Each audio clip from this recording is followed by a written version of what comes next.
A lot of this isn't going to make sense to you, and I'm sorry about that. I'm just going to start at the beginning, with the house.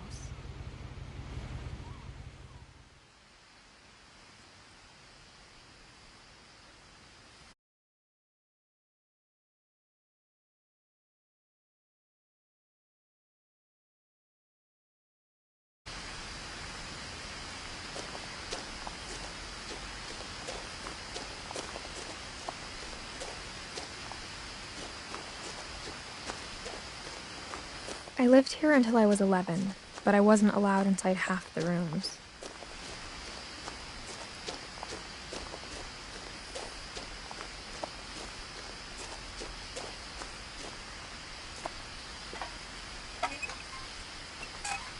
Inside the mailbox were bills from 7 years ago, marked urgent, open immediately.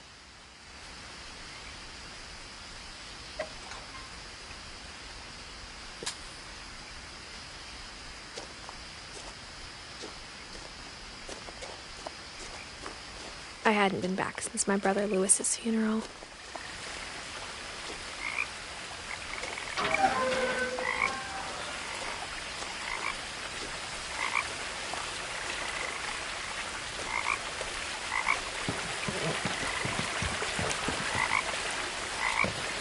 In her will, my mother left me a key, but didn't tell me what it unlocked.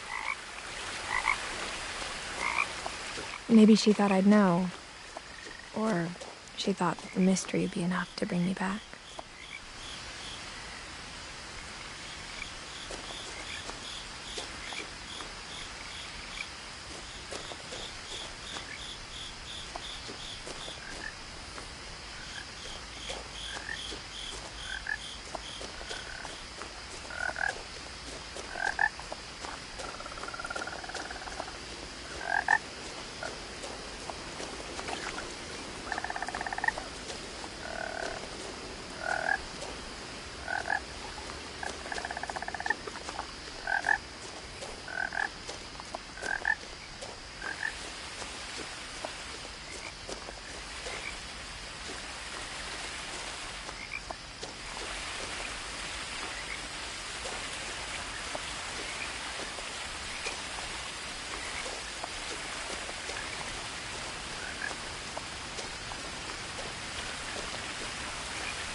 The truth is, even after I inherited the house, I never thought I'd come back to it. But now I had questions about my family that only the house knew the answers to.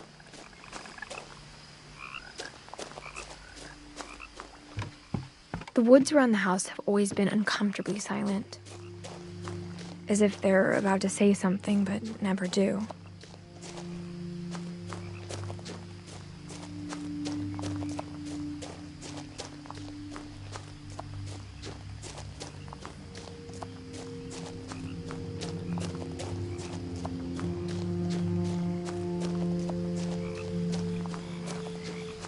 The house was exactly like I remembered it, the way I'd been dreaming about it.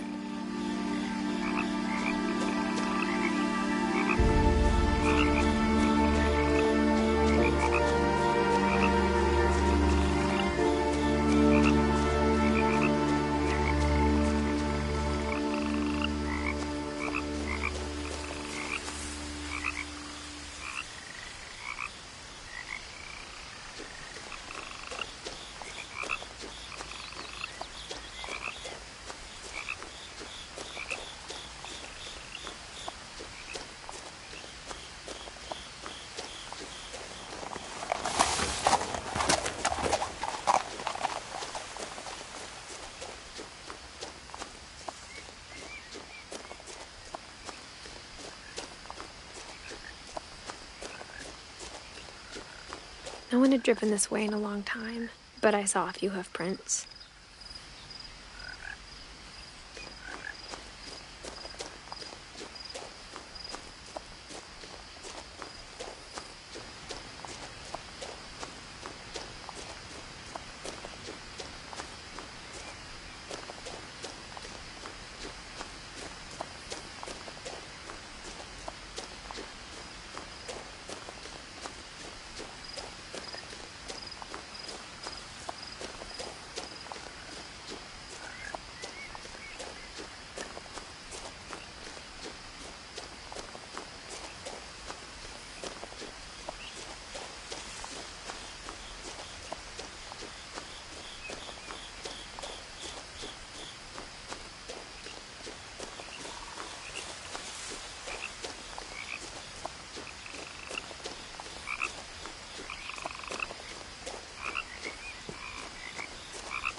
Edie once about the dragon in the pond. She said it had killed her husband. I was 6. It seemed like an odd joke to me even then.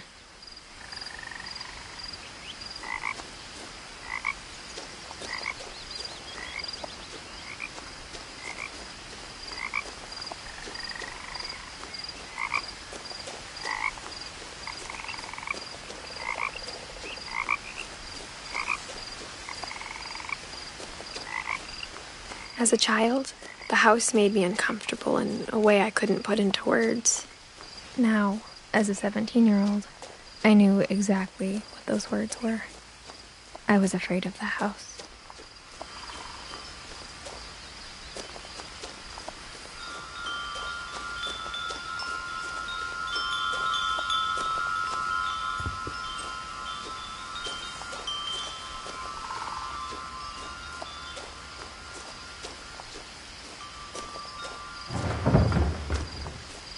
I heard something moving around in the garage.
I hoped the key might unlock the front door.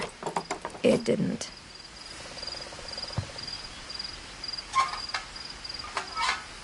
Looking in, I felt like the house itself had been waiting for me.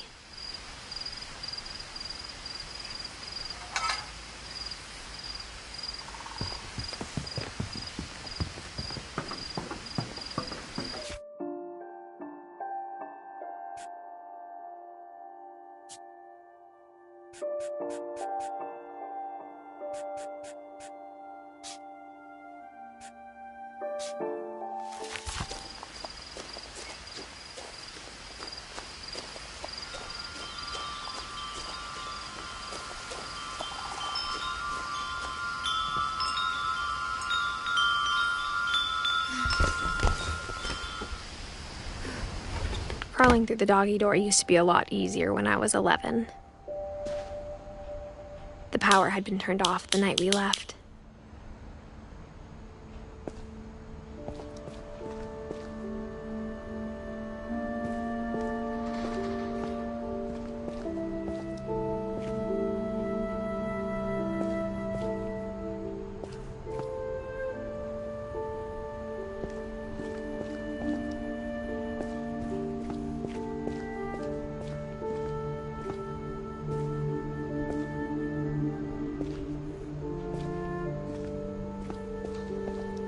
For the first time in years, I felt like I was home.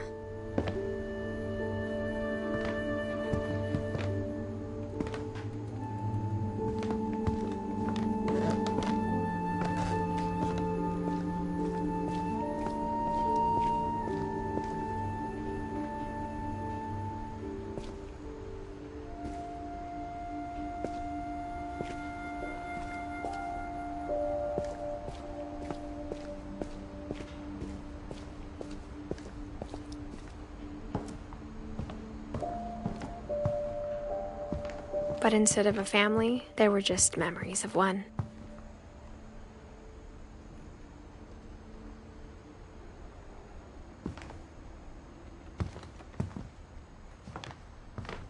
Like how after Louis started working at the cannery, we all got sick of eating salmon. Except our cat, Molly.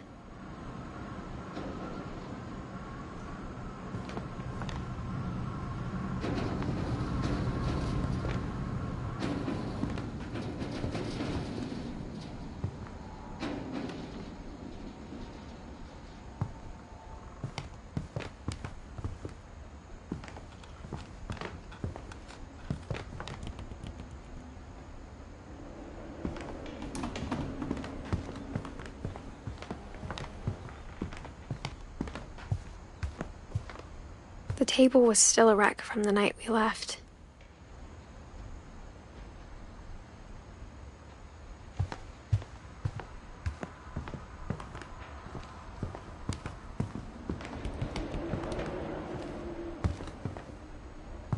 Only one restaurant would deliver to our house. We had Chinese a lot.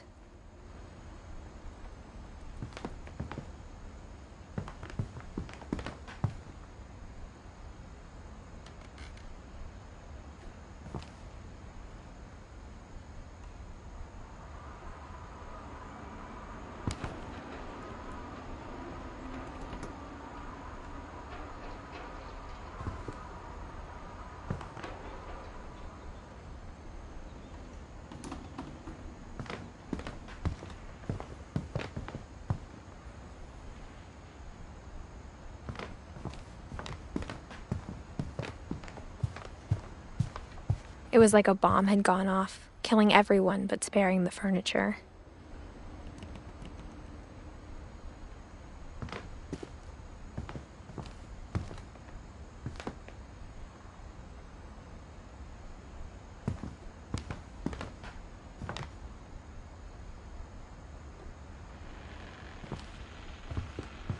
My mom was the only one of us who could imagine Great-Grandma Edie living in a nursing home.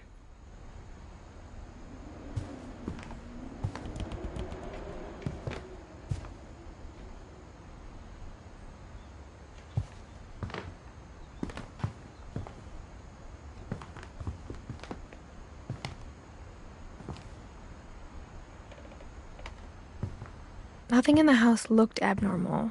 There was just too much of it, like a smile with too many teeth.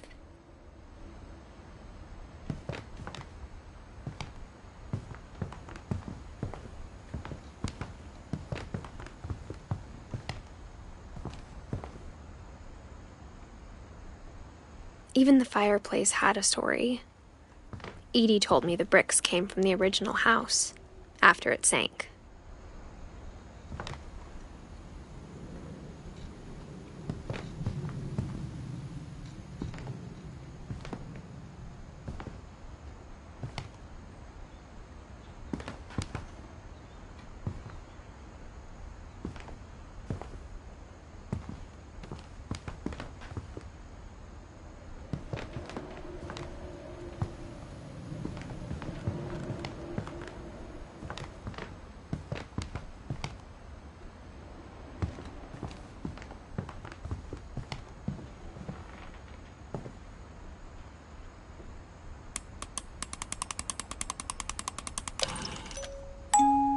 Great-Grandpa Sven built a music box for Barbara, along with the rest of the house.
Edie told me once that every Finch who ever lived is buried somewhere in the library.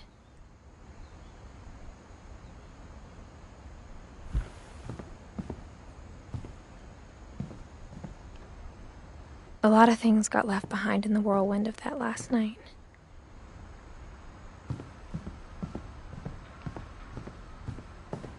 Mom always told me to stay out of the basement, so I wasn't too surprised when the key didn't fit.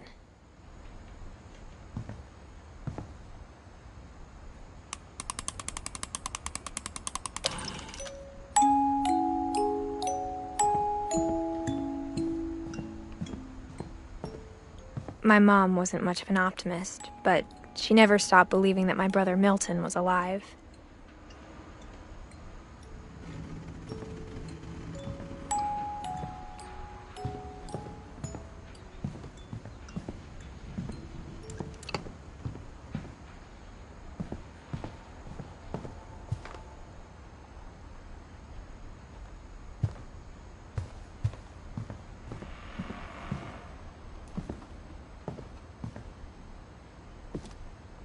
After Milton disappeared, Mom sealed up all the bedrooms.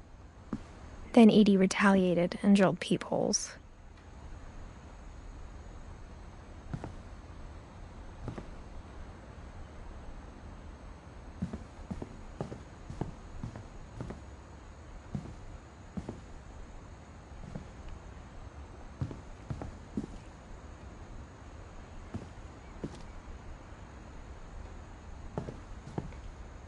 Edie's father, Odin, built the original house.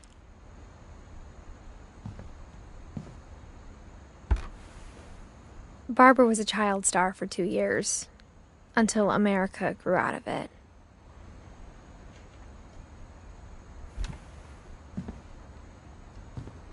Whenever people ask me about my family, the first thing they always want to know about is Barbara.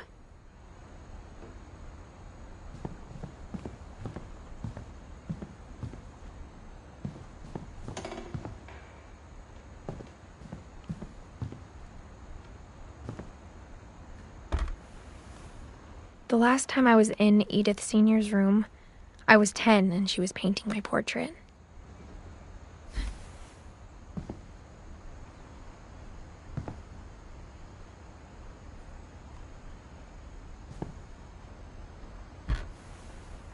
My Grandpa Sam spent 7 years sharing a room with his dead brother, Calvin.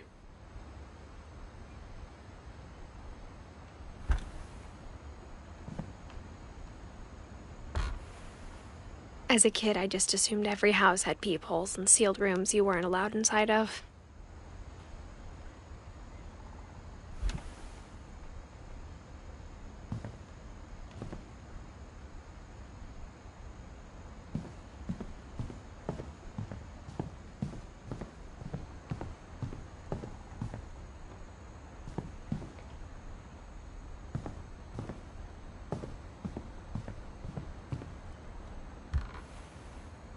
Molly always seemed like a girl I could imagine being friends with, if she hadn't died in 1947.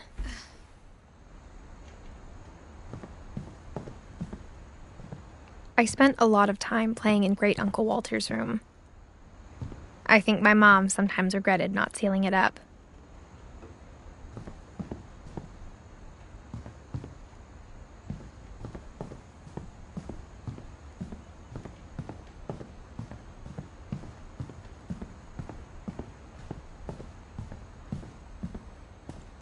Mom must have locked the third floor stairs on the night we left.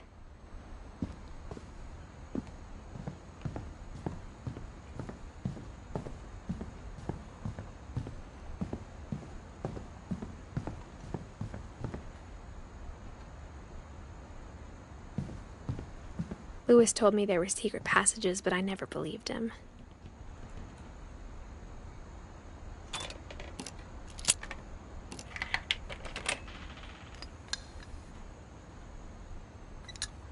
Turns out, my mom was really good at keeping secrets. Now it was time to find out what my mom had been afraid of.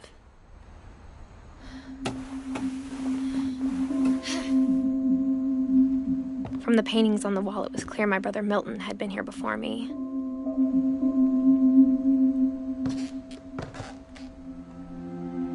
Reading this, maybe it sounds like I had a plan, but I had no idea what was behind that door.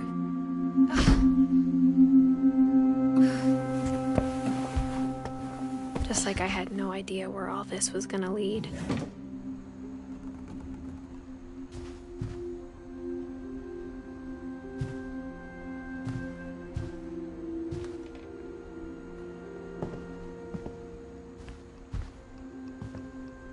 I got the sense Edie had spent a lot of time here, before my mom sealed the doors.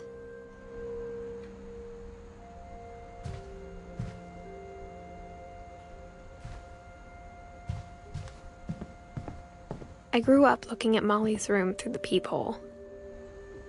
Molly's gerbil had a tiny bedroom with its own even tinier gerbil cage.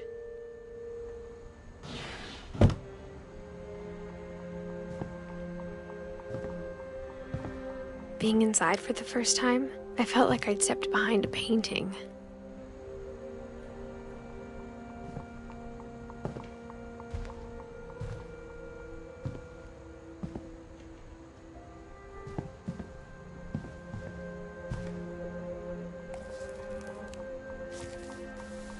December 13th, 1947.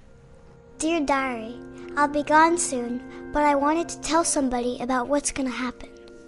It started when Mom sent me to bed without dinner. I woke up and I was starving, so I looked around for something to eat. The gerbil food was dry, but I didn't mind it.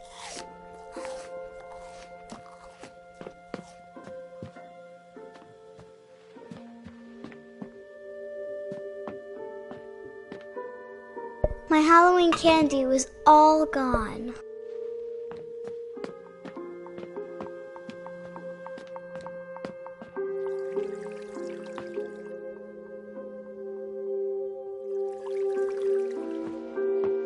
I thought about eating Christopher, but I held back.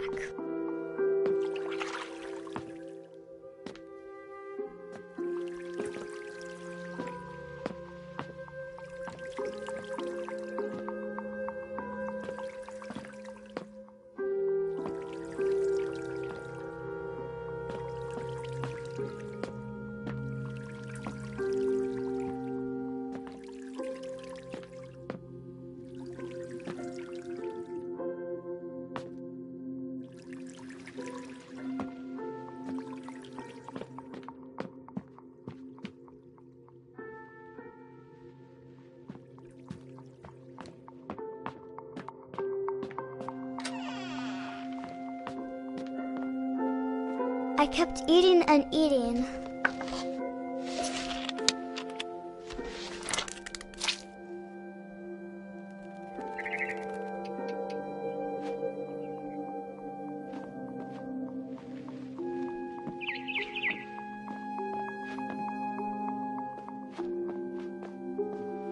Then I heard chirping outside my window.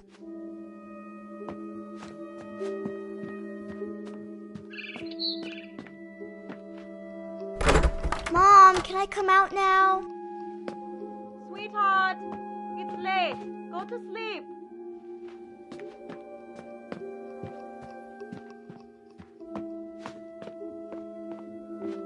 I ate a lot of things that night.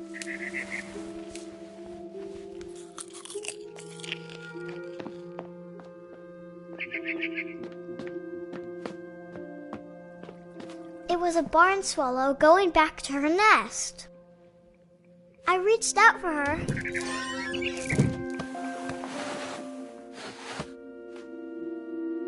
And suddenly, I was a cat.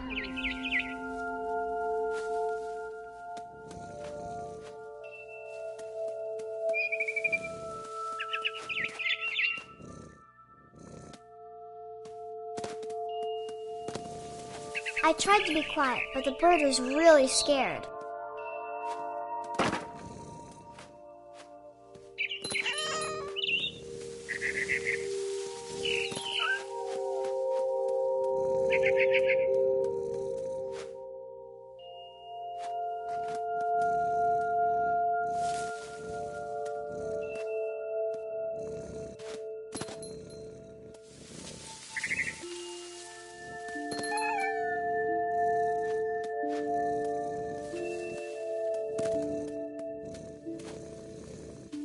Mom and Dad didn't even look at me.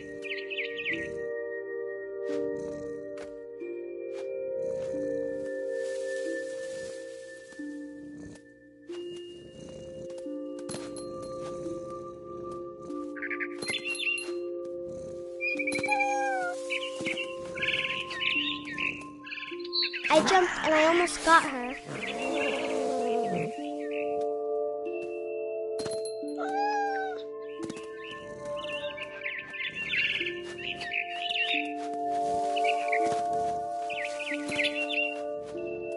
The babies were all gone.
I could tell she was getting really tired.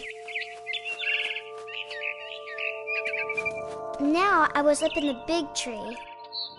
I promised Dad I wouldn't climb it anymore. All I cared about was eating that mama bird.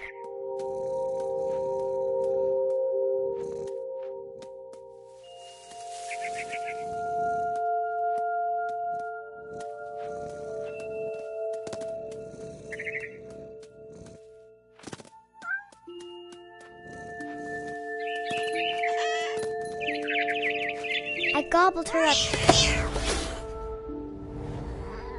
And suddenly, I was an owl.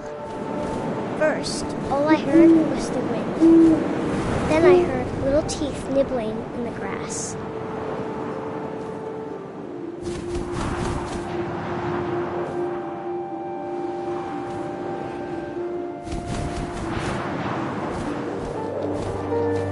Rabbits.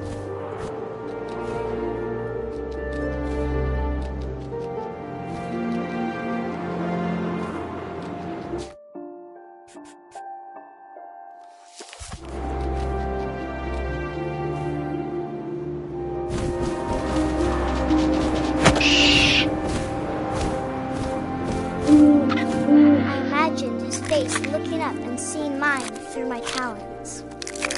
I swallowed him up, and I didn't chew one bit.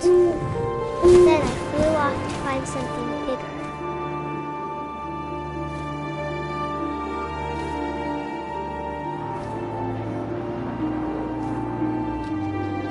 A mama rabbit.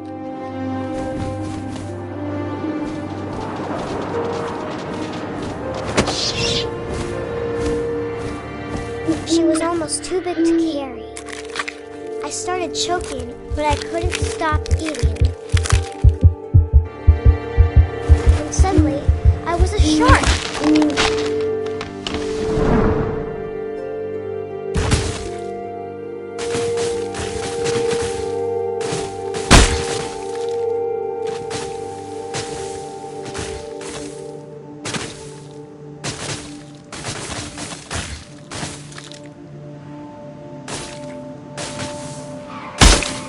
I rolled off the cliff and into the ocean. Now, I was hungrier than ever.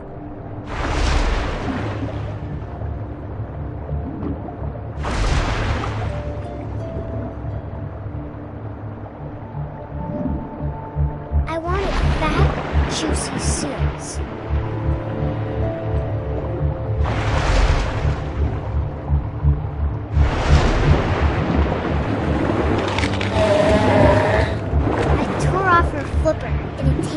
really good.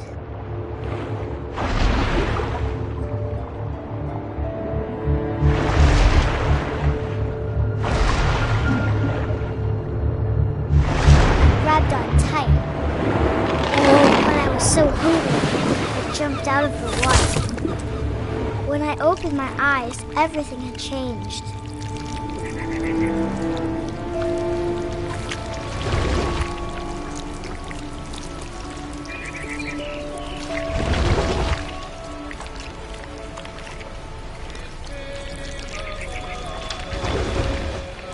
Now I was a monster, and I smelled people everywhere.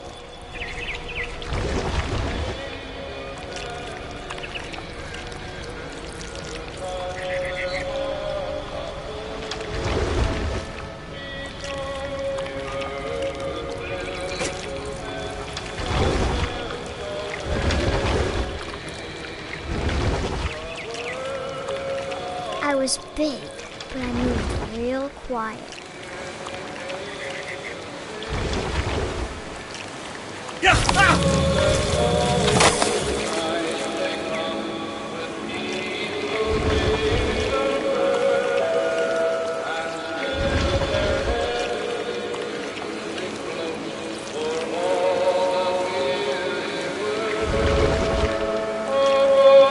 I wanted to stop, but also I didn't.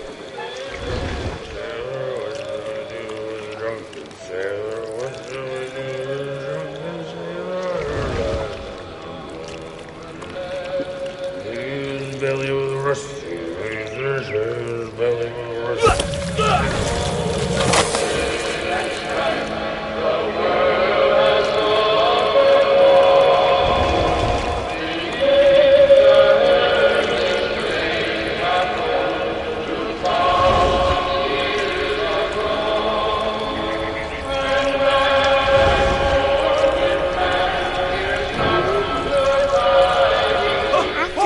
Passenger, I was still hungry. And across the water, I smelled something new. Something I had to have, so I swam towards it.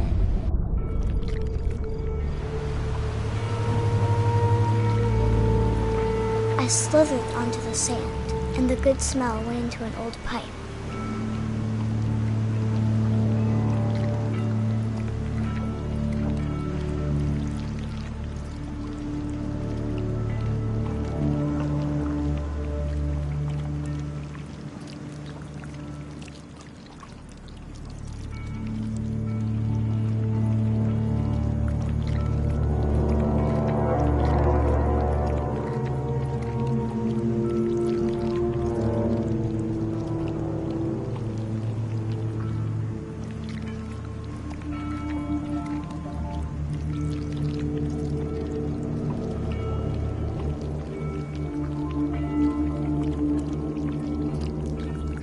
I got closer and closer.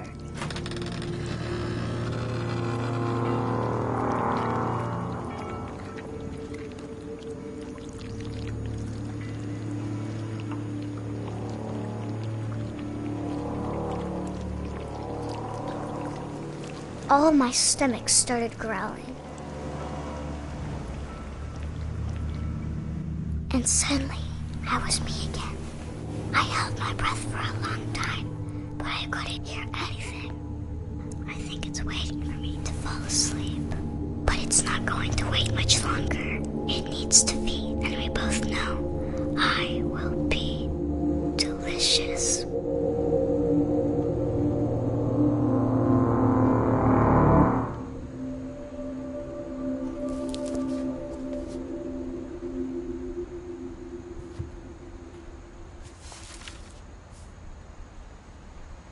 I'm not sure if I believed all of that, but I'm sure Edie would have.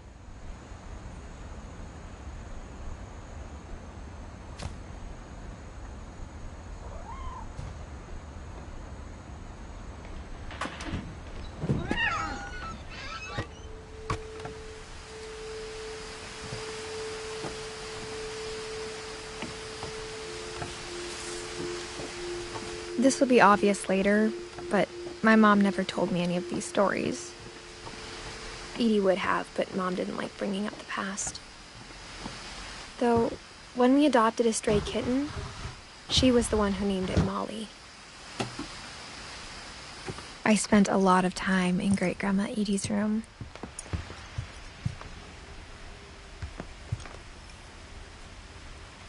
Edie gave a big interview about a mole man living under the Finch house. My mom was furious. I hadn't thought of myself as Edith Jr. for a long, long time. When Edie told people Sven was killed by a dragon, she could also have said he was building a dragon-shaped slide that collapsed. She could have, but she didn't.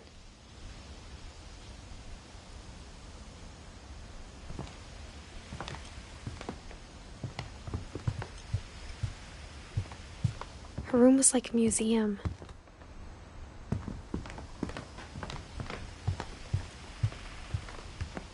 Even in her 90s, sometimes Edie seemed a lot younger than my mother.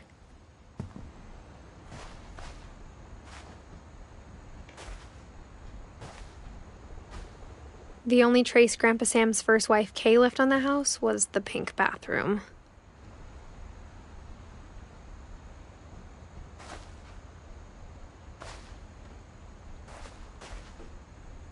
It was a pretty big trace.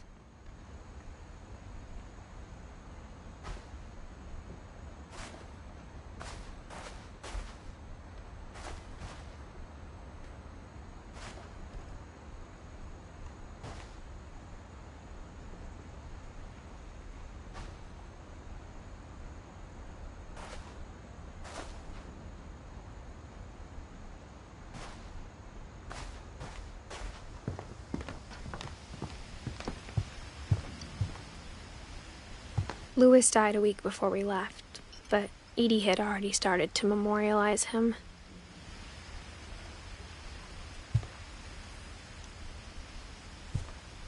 Edie knit me a new pair of gloves every year, just in time to replace the old ones.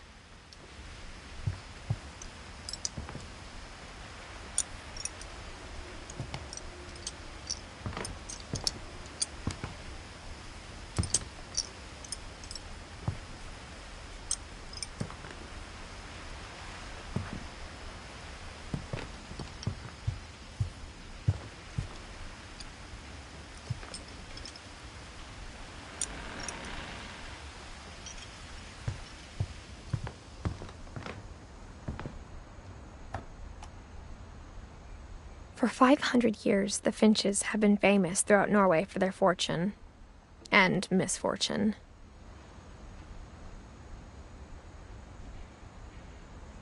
Odin Finch buries the latest victims of the family curse, his wife Ingeborg and their newborn son, Johan. On January 7th, 1937, he set sail with his family and his house, hoping to leave the curse behind.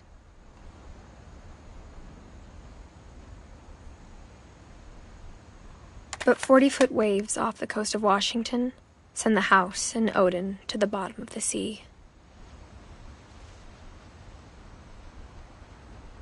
Odin's daughter Edie, with husband Sven and baby Molly, step ashore on their new home, Orcas Island.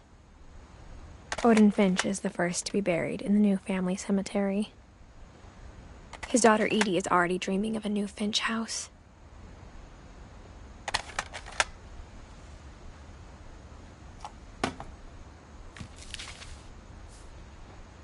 Whatever's wrong with this family, it goes back a long ways.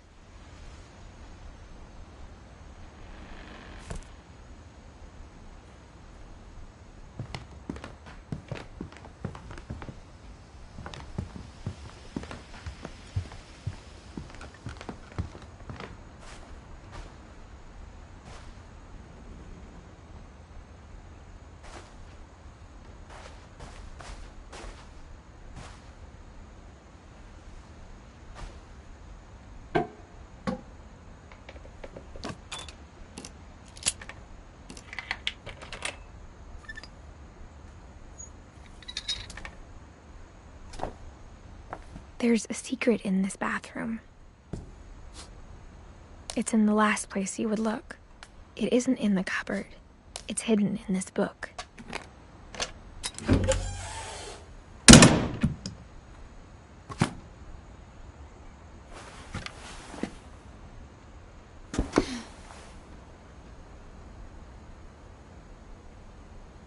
Sven gave Sam an old camera he'd refurbished.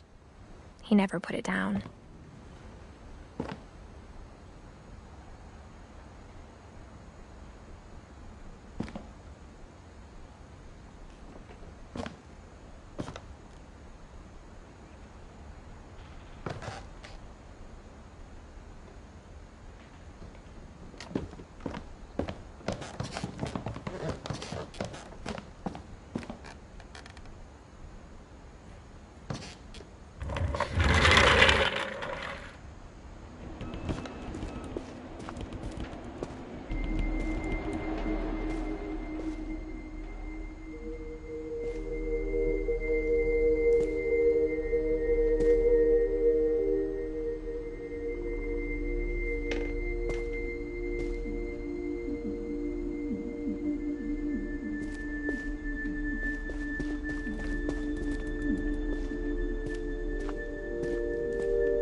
I knew Grandpa Sam had a twin,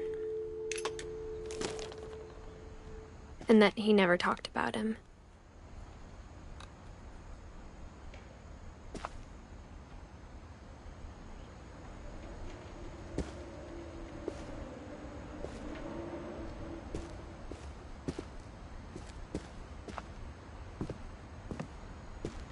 I guess my grandpa didn't like history any more than my mom did.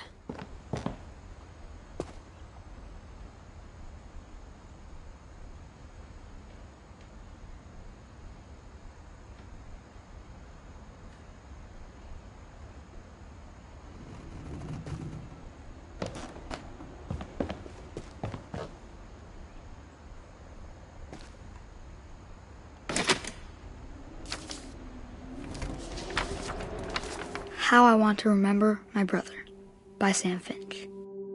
The thing I remember is that when he made up his mind, that was it.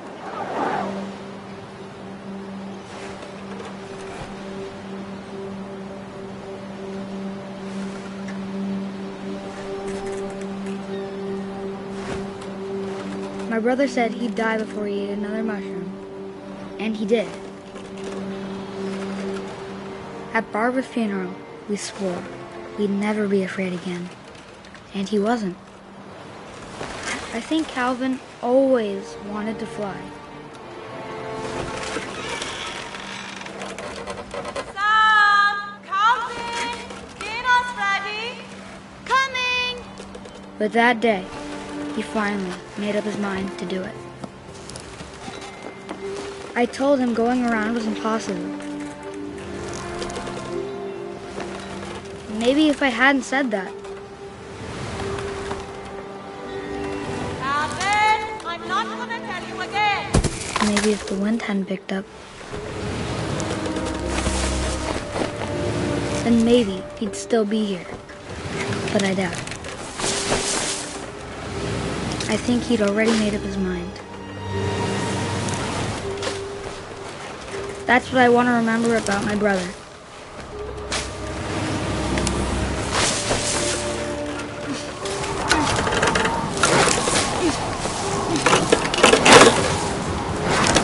The day he made up his mind to fly. And he did.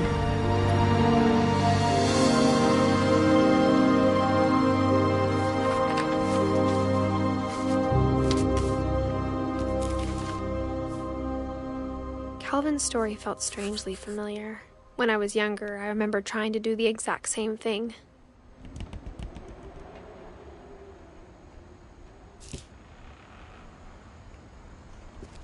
After the funeral, Edie roped off Calvin's half of the room.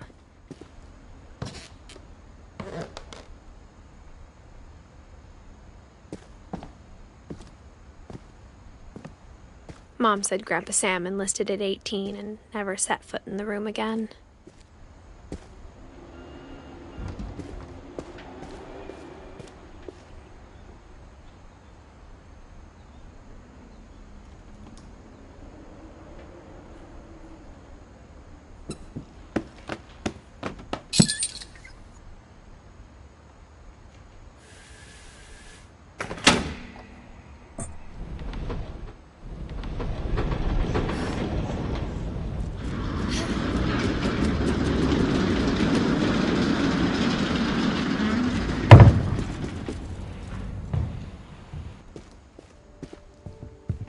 passages were a pretty tight fit. They'd obviously been built for smaller hands and bellies.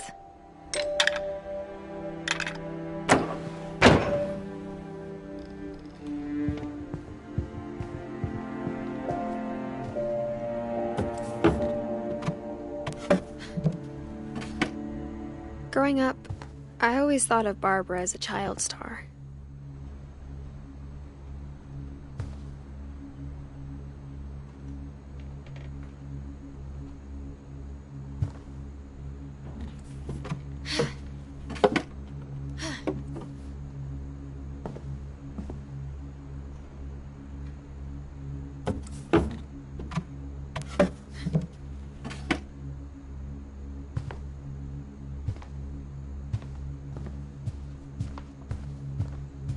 I never thought about how hard it must have been for her afterwards.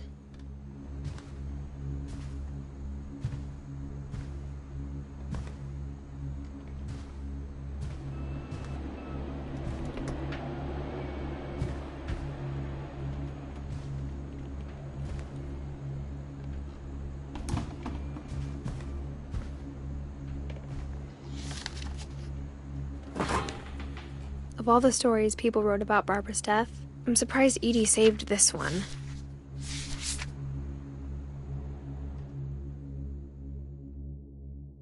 Old Jack here with another ghastly tale inspired by America's most unfortunate family. I'm calling it The Surprise Ending of Barbara Finch. As a child star, Barbara was famous for her scream. Now at 16, she was all washed up. A has-been. But in a lucky break, she'd been asked to perform her signature scream at a local convention for monster movie fans. It was just the boost her career needed. Unfortunately, her scream hadn't aged well. Getting better. I think you just need the right motivation. Her biggest fan and current boyfriend, Rick, was about to demonstrate when... Now that was a great scream. It was Barbara's father, Sven. He'd slipped into a table saw and had to be rushed to the emergency room. So Barbara got stuck babysitting her youngest brother, Walter. Her convention comeback was cancelled. Okay, I'm hearing frustration, but I'm not hearing terror. What if I tried... A gang of hoodlums in Halloween masks have been terrorizing Orcas Island tonight. Police are urging residents to... That came from the basement. You're right! Also, I loved your delivery on that. Why is your basement door locked? Because my dad likes making puzzles and secret passages. There's a key hidden in the music box. The secret is to keep winding and winding until finally the key pops out. Thanks, babe. I'll be back in a sec. 20 minutes later, Rick hadn't returned. So Barbara went to look for him, right on cue. She reached for the music box.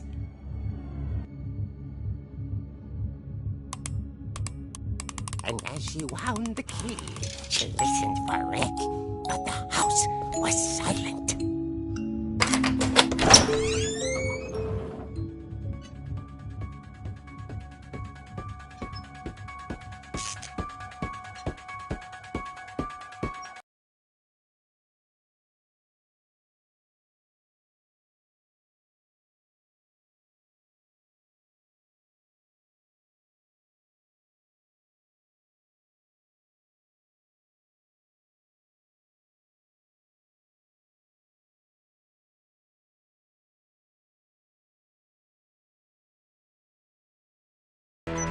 She found Rick's crutch and imagined the worst.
Barb, relax. I was just trying to scare you to help you find your scream. Well, I'm not scared, Rick. I'm furious. Then act furious. All I'm getting from you now is that you're hurt and confused and you... She threw him out, but she kept a little something to remember him by. Barb, have you seen my other crutch? And she was still holding it when she fell asleep watching the late picture show. Hours later... Barbara! Walter, what's going on up there? Ah! Okay, I'm coming up, but if this is a trick, you're dead, Walter.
Walter had vanished, but his bedside radio was still on.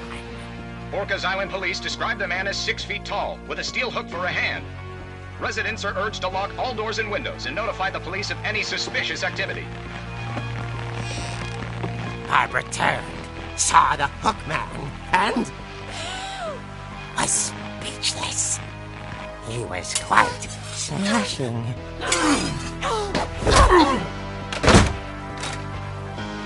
And here he was. He couldn't get enough of Barbara. Okay, Barbara, there's gotta be... That night, she played her part beautifully.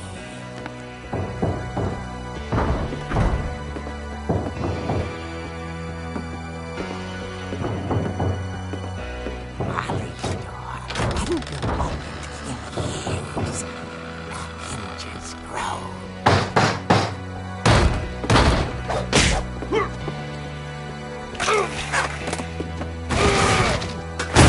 He wasn't moving.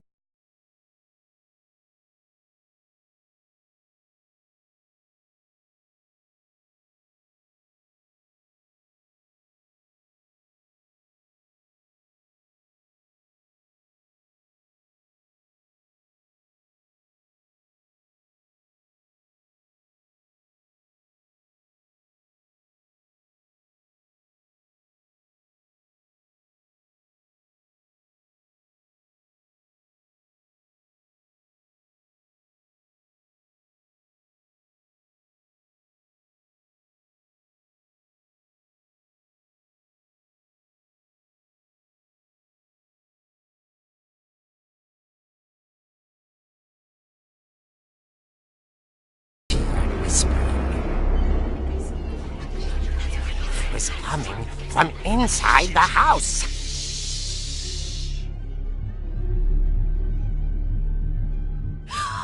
Oh, dear.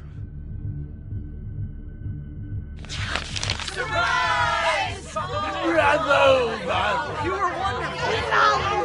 The monsters had come to surprise her. For Barbara, it was a dream come true. Then she saw what kind of monsters they were, and she realized what was about to happen. She was going to be famous. And with her final breath, Barbara Finch gave the performance of her life.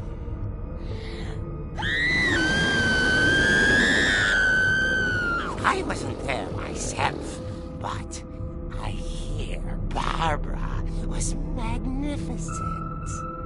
Poor girl. She had a taste for stardom. But unfortunately, so did her fans. Of course, the police blamed it all on poor Rick, who disappeared the same night.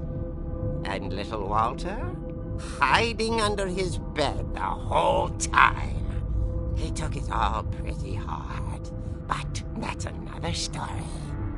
As for Barbara, tucked inside the music box is all they ever found of her. Her ear. Now that's what I call a real eerie tale.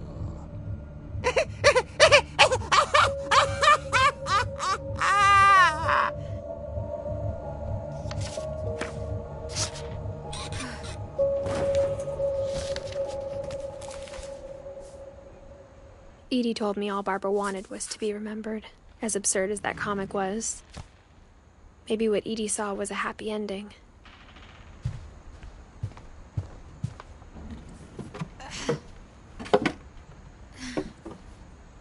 I guess now I know why Mom didn't like me playing with the music box.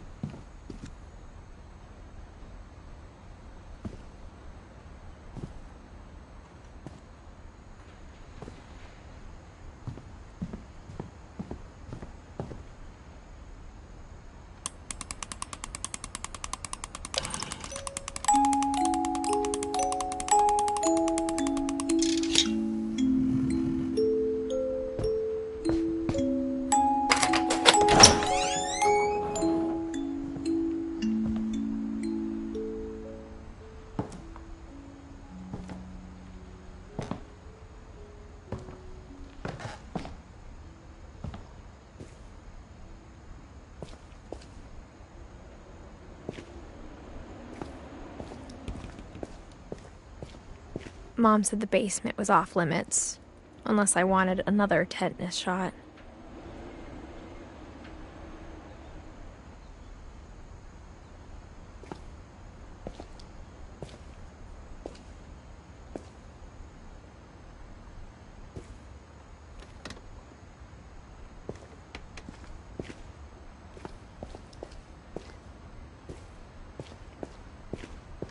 I saw Edie sneak down to the basement once, carrying packages.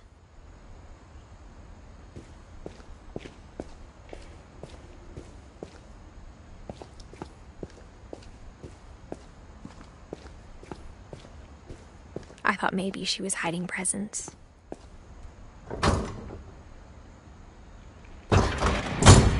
It turned out she was hiding a lot more than that.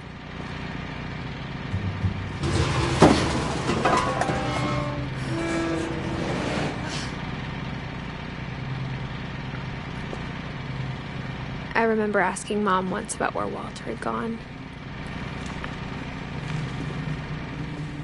She said after Barbara died, he got as far away as he could.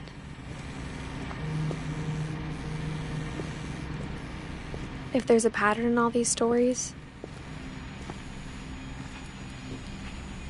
I think it's that none of us has gotten very far.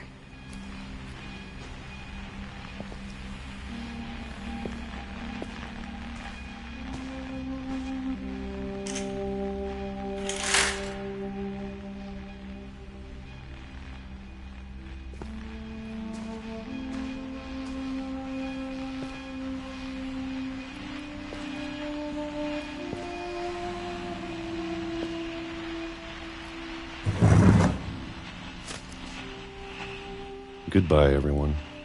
I can't believe I've been down here for 30 years. On that first day, after the shaking started, I didn't think I'd survive a week.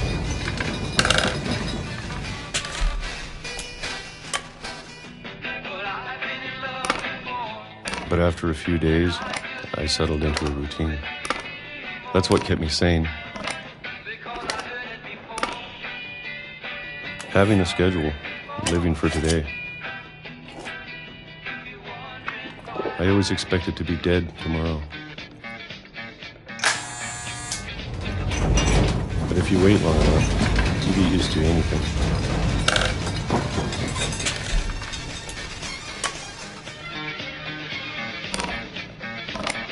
Even a monster on the other side of the door starts to feel normal. Almost friendly.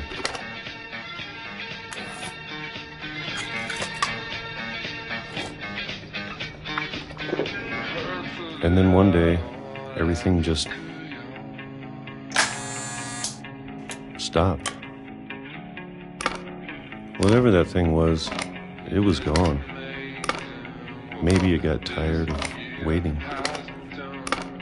Or maybe I just got tired of being afraid.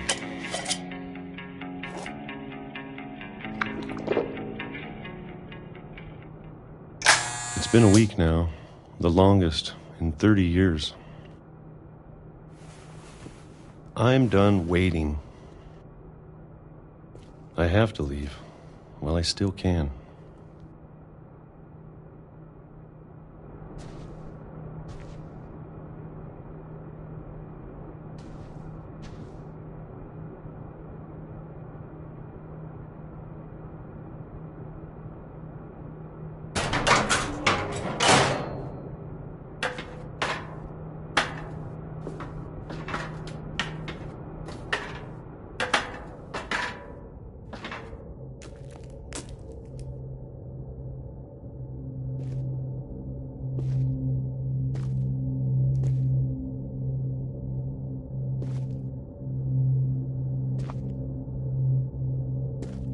I know it's out there, somewhere.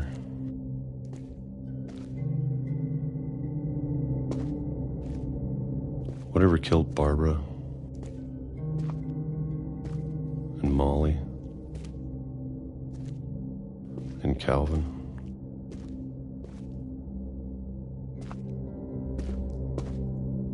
Maybe this is all a mistake. But I need to stop living the same day, even if it kills me.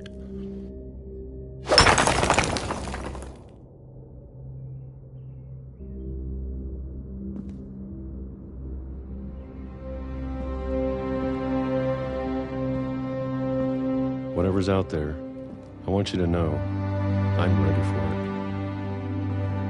I'm going to appreciate all of it, especially the food. I don't mind if I only have a year left. Or a month. Or a single week. I'd be happy with one new day.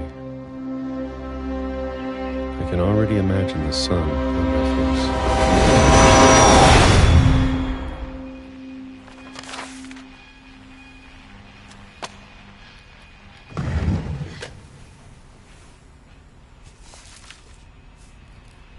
Walter died when I was 6. I can't believe my mom never told me he was down here.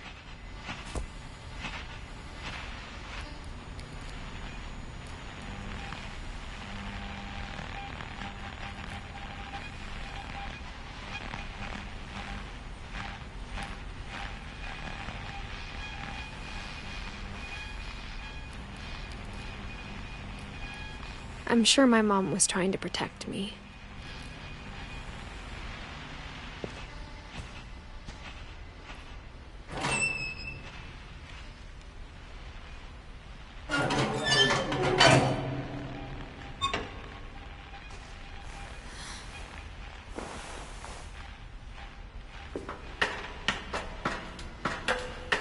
Maybe she was afraid I'd end up like Walter.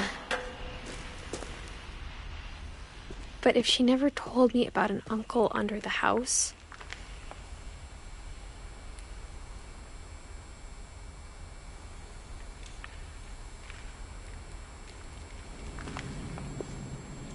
I can only imagine what else she was hiding.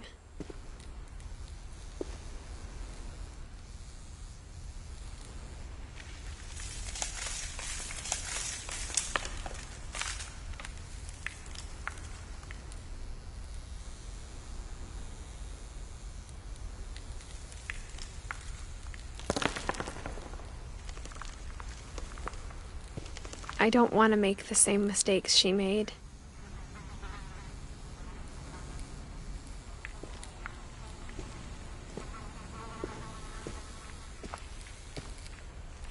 Trying to bury something that's still alive.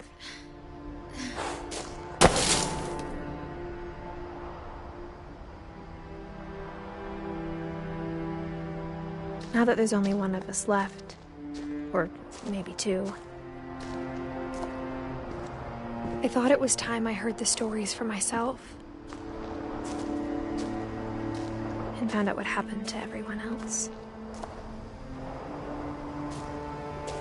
But now I'm worried the stories themselves might be the problem.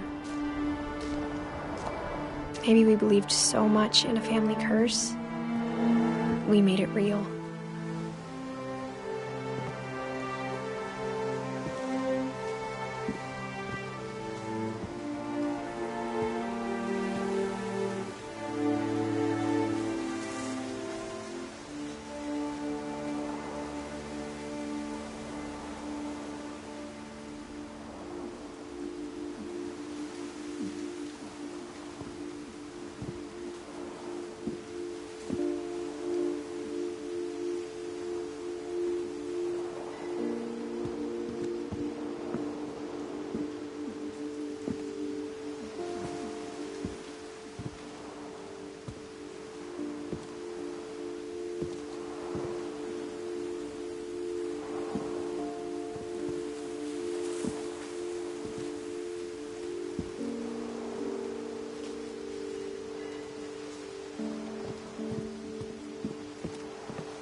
I don't know if I should even be writing this.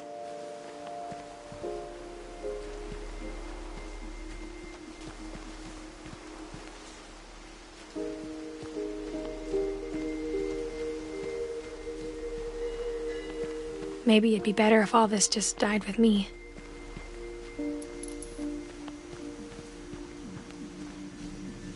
But I thought you should know about your family.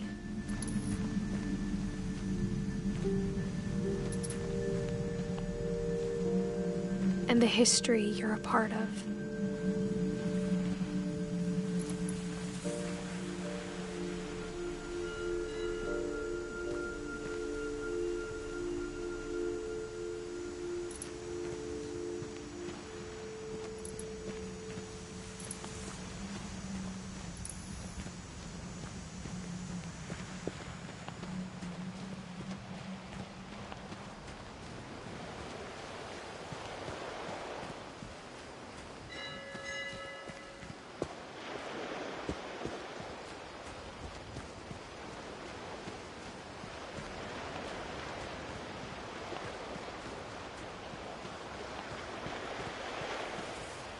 Though to be honest, I feel as lost as you probably do right now.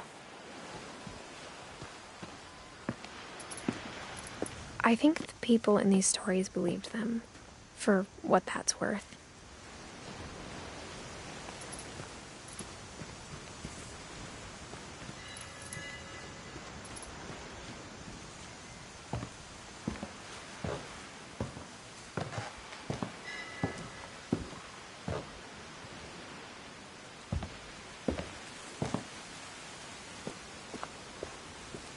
And when you look at the house, that history of imagination and stubbornness and madness,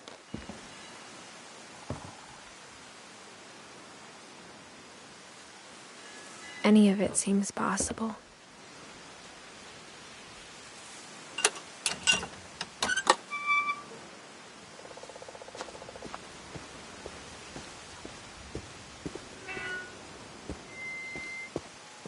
I think we've been surrounded by death for so long, we've just gotten used to it. What kind of family finishes building a cemetery before starting the house?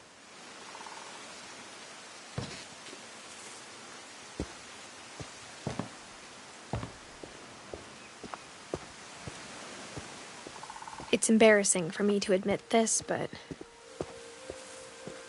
the pet cemetery made me more uncomfortable than the human one.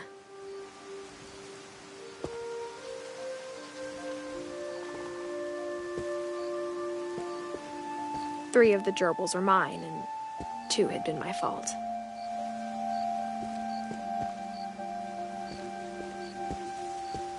Sven built the house, but it was Edith who designed the cemetery.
I'm sure Odin's monument had been Edie's idea. My mom was always trying to move on, but for Edie, the past never went away.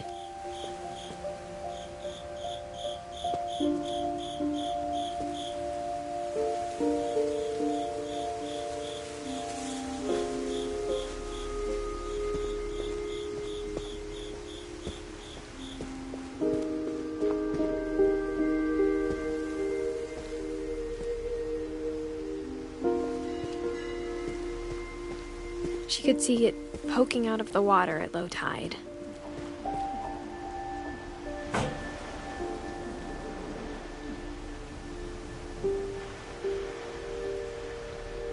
Edie said she dreamed about the old house every night.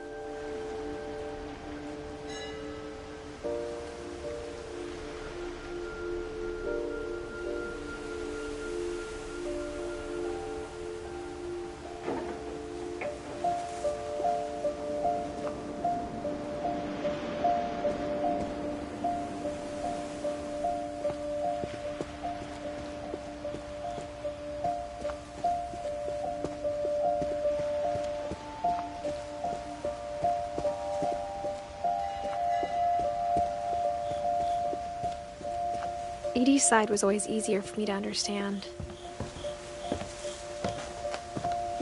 But the older I get, the more I can see where my mom was coming from.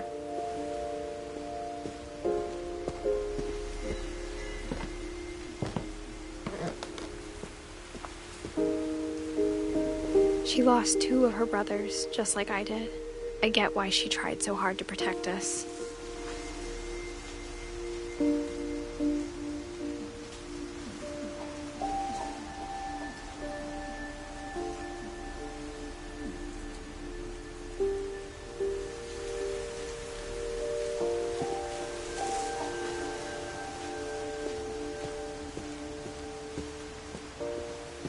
There's so many things I wish I could ask my mom now. Part of me thinks this is what she wanted all along. For me to come back someday and find everything out for myself.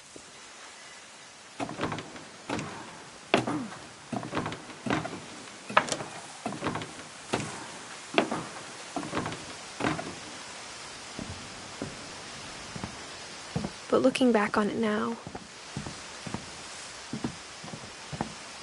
if she told me there was going to be so much climbing, I never would have come when I was 22 weeks pregnant.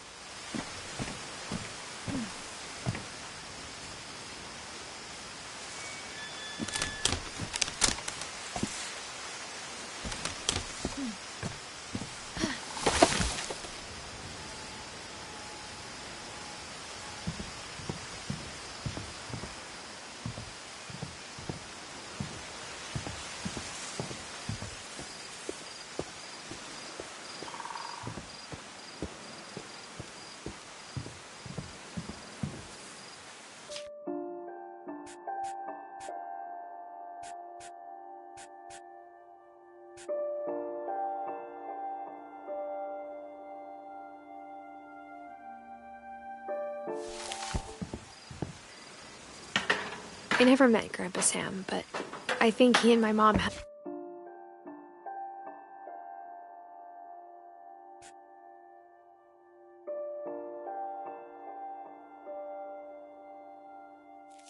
a lot in common.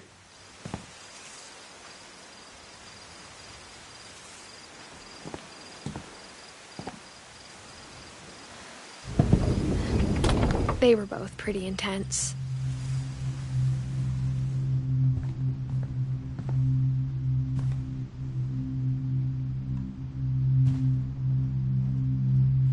Sam spent his life shooting photos, but Mom said he got nervous being in front of the camera.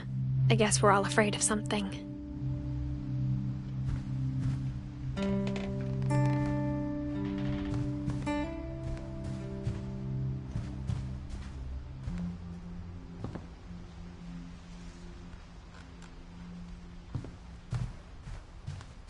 Instead of hiding from death, Sam seemed to go out of his way to meet it.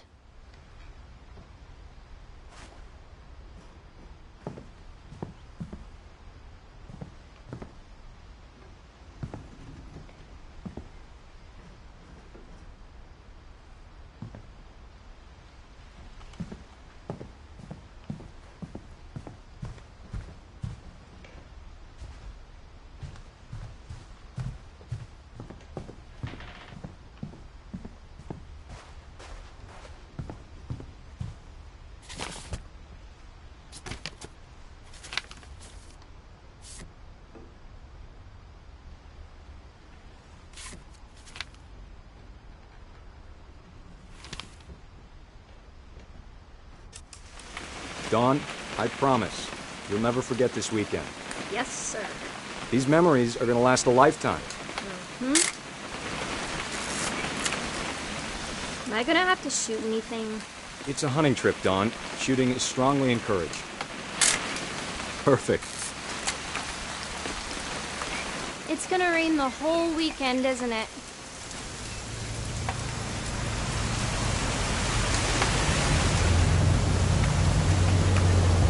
Please just take the damn picture. Hey, language.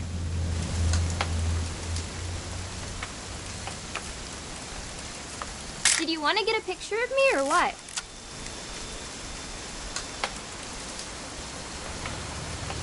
I will never forget this weekend, Dad. That's the spirit. Okay, got it. I'm gonna take some pictures, okay? Just be careful. That camera's older than you are.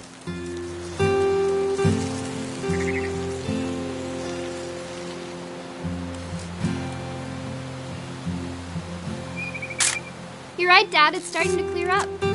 Still freezing, though.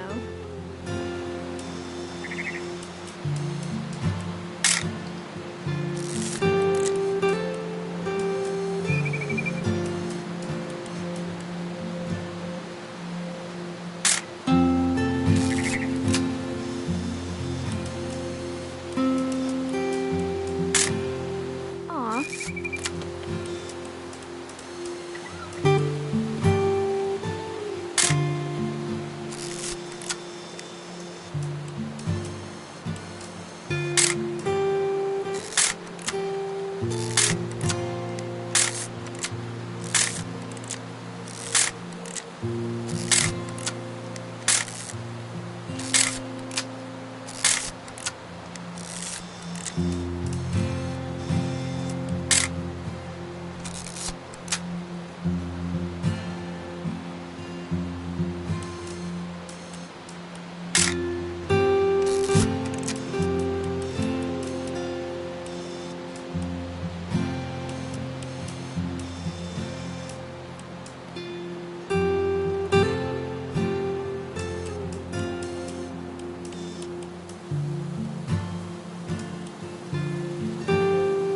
should not have drunk all that coffee. Hold still on. Hey! That's a keeper. I'm just saying, I'm not always gonna be here, Don. You'll need to remember this stuff, if you want to survive. I'll be fine, Dad. You know who else thought he was gonna be fine? Some guy who died. Don, I'm being serious. I know, Dad. You're always serious. Doesn't being out here make you want to chill out? To tell you the truth, I haven't been out here in 20 years.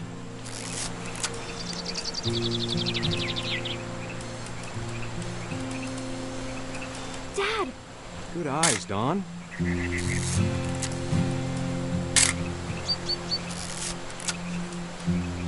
Before you take the shot, let me get a picture of him.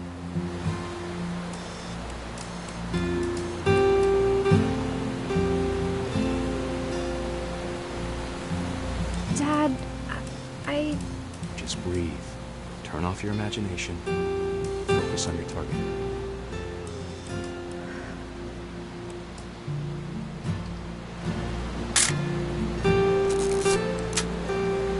Let me get behind you. Do I have to do this? Dawn, you don't have to do anything. But if you want to survive, you'll need to be strong.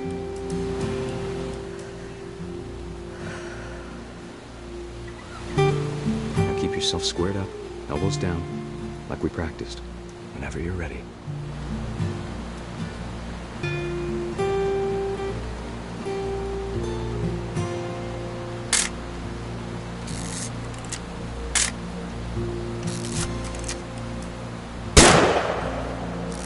Great shot, Don!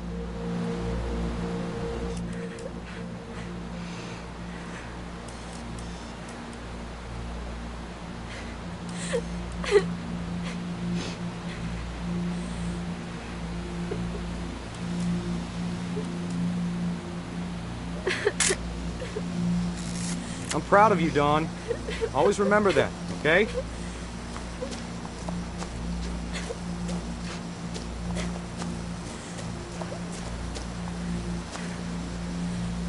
Sorry, Don. Just gotta reset the timer.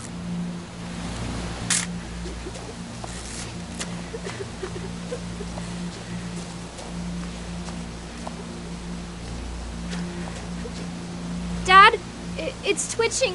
I think That's it's totally so... normal, Don. Just focus on the camera. Try not to think about... Dad!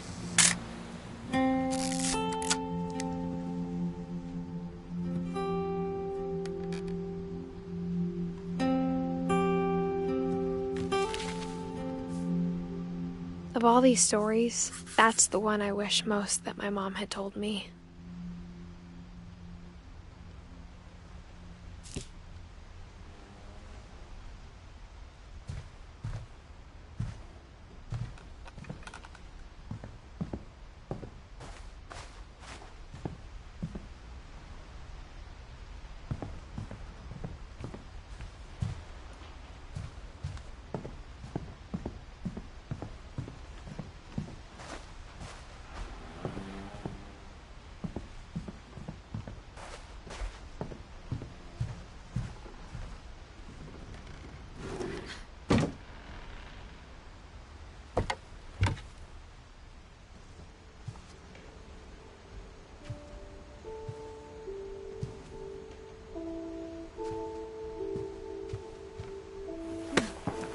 After Sam died, my mom and Edie got really close. They'd both lost a lot.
My mom moved up to the loft after her brothers died. At the time, it was as far away as she could get.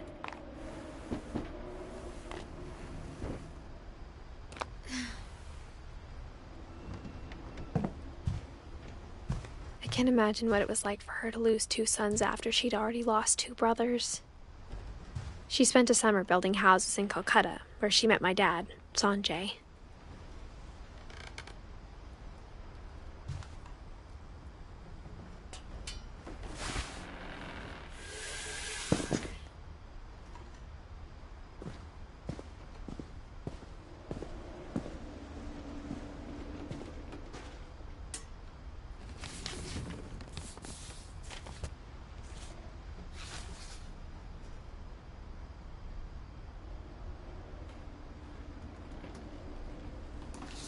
Dear Kay, do you remember the way Gregory used to laugh when he thought he was alone? Like something funny was happening, but only he could see it.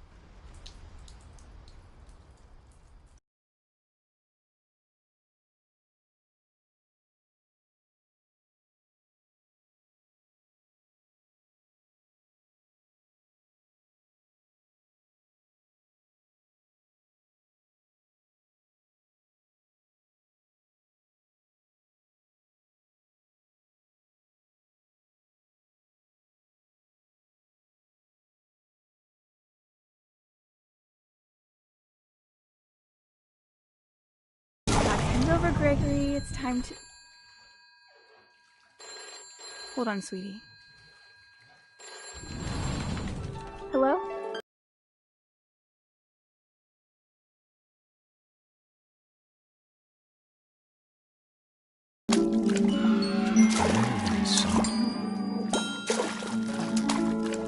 What his world was like.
Gregory? I know you did everything you could. Maybe if I hadn't called that night. Damn it. I don't want Gregory to hear this. I wish you could have told.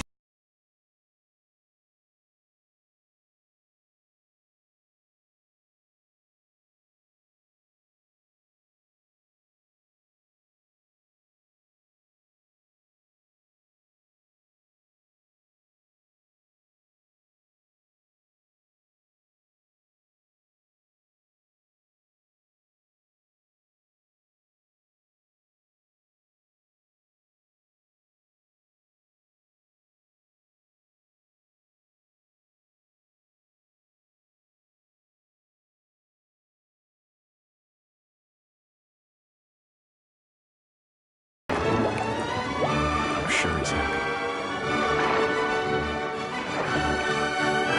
And he'd want you to be happy too. Good luck, Kay. Love, Sam.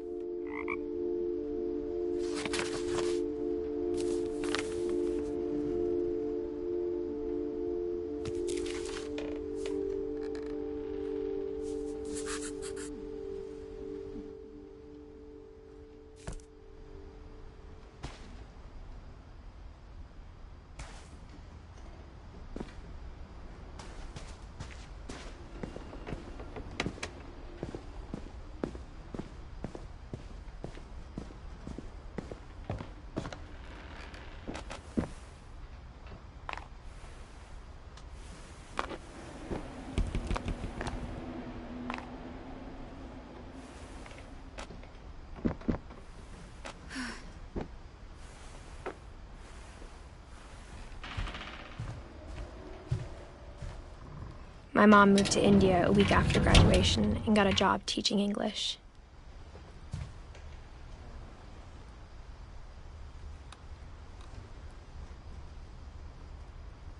Louis was born a year later.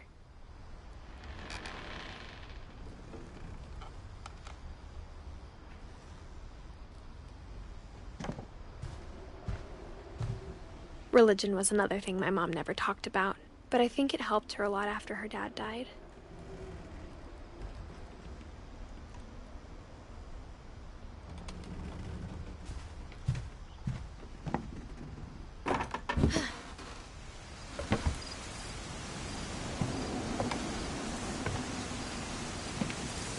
When my dad died, I don't think Mom knew where else to go.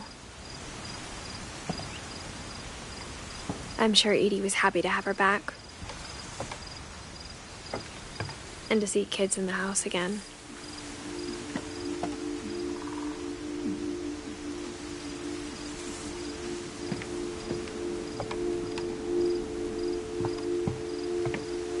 The house had to get a little bigger, but Edie was used to that. And for a while, things were good. Almost normal.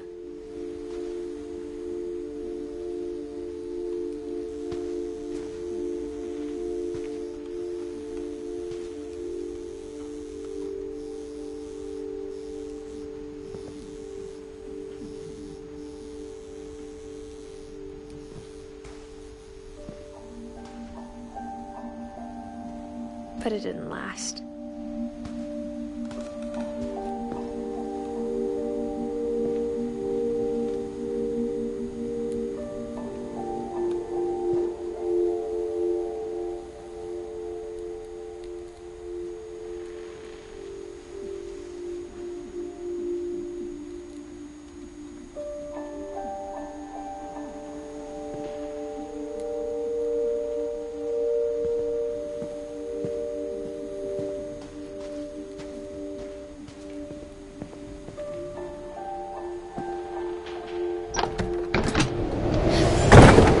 The beginning of the end was Milton's 10th birthday, when Edie gave him a castle.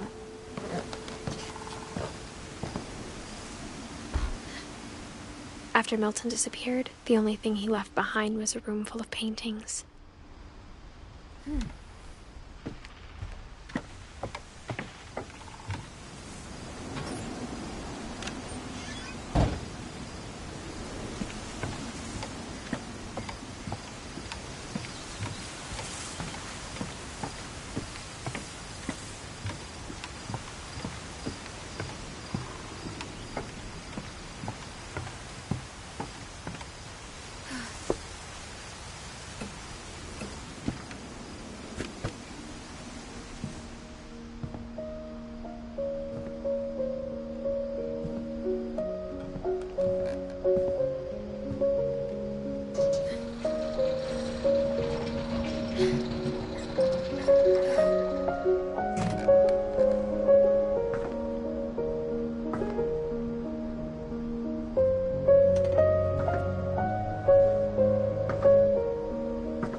Milton Finch in The Magic Paintbrush.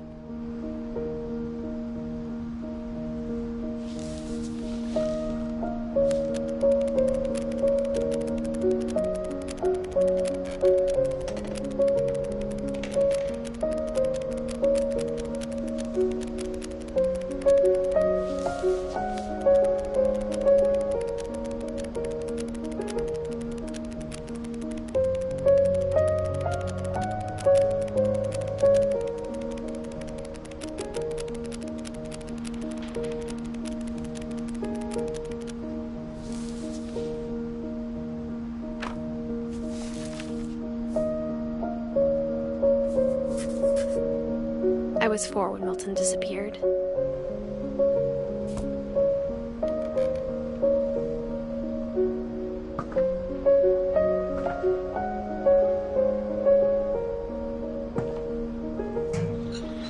Mom spent months searching for my brother. Then she sealed the doors.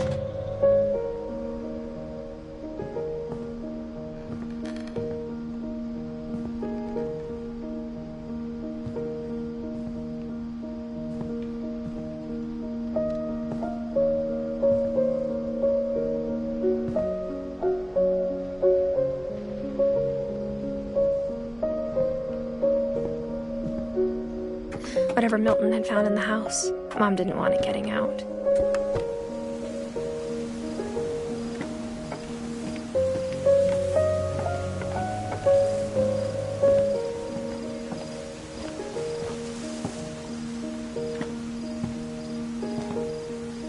Mom definitely blamed Edie, but I think Louis blamed himself. After he graduated, he just spent more and more time in his room, until Mom got him a job at the cannery.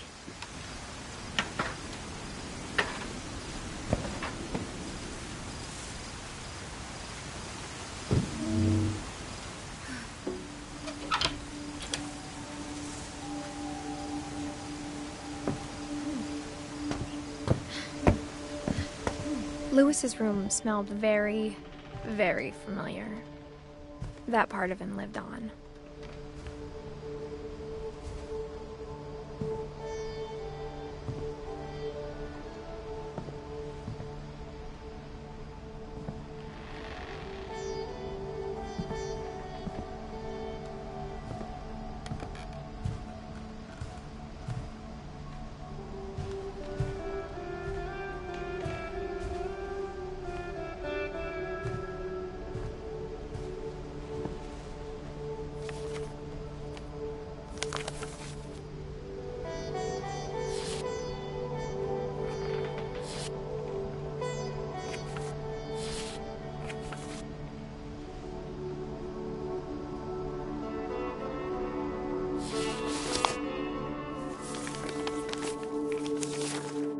Dear Mrs. Finch, as Louis's psychiatrist, I can understand your desire for an explanation.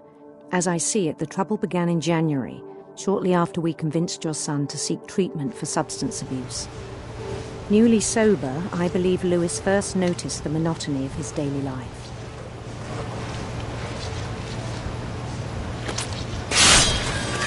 He kept working at the cannery, but he withdrew part of himself. In our sessions, I saw the same behavior. His mind began to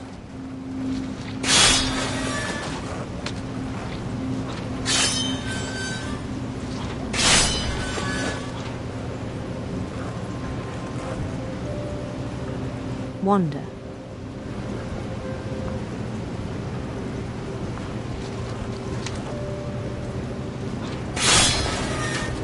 I asked him to describe it. He said he started small, imagining a labyrinth. He'd feel his way about. Then something moved. Bats. And toads.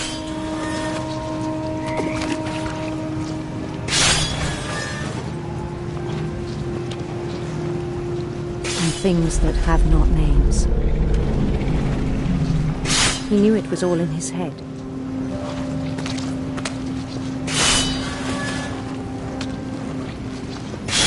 But he took it very seriously. I had hoped he'd find himself.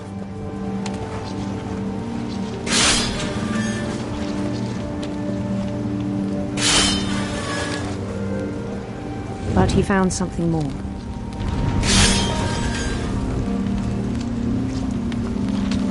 I worried about him then. Daydreaming at the cannery. I spoke with his boss. But he said Louis had become a model employee. Methodical, tireless, focused. Like a whole new Louis. So I let him go on.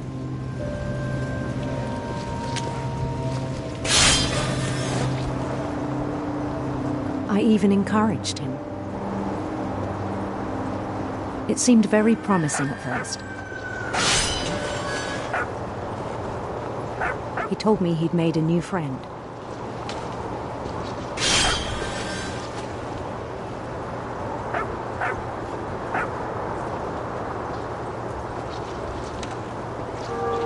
On the edge of a city he named Louis Topia. He built the city up slowly, brick by brick. Then he made musicians.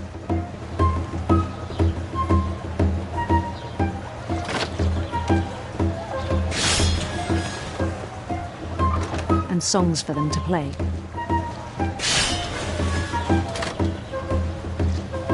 He talked about starting a band.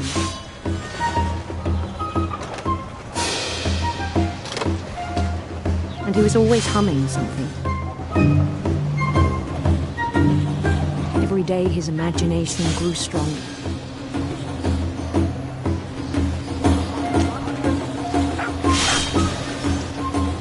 He no longer spoke at the cannery. But his chopping was as reliable as ever. Then one day it struck him that all the cheering crowds, even the stones under his feet, were all in his imagination, so he could do whatever he wished.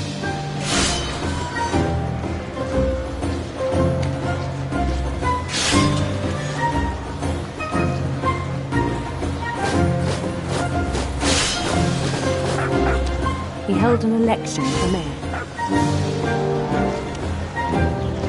and he won. They begged him to stay, but his mind was already wandering. It became a game for him.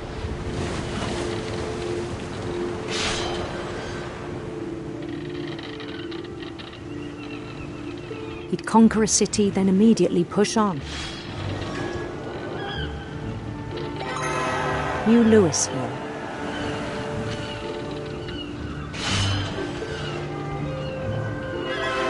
St. Louis. He started drifting away from our reality.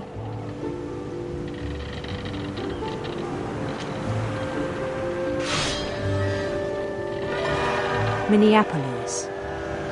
Until one day he forgot to go home from the cannery. Even as his mother pleaded with him, part of Louis kept sailing on.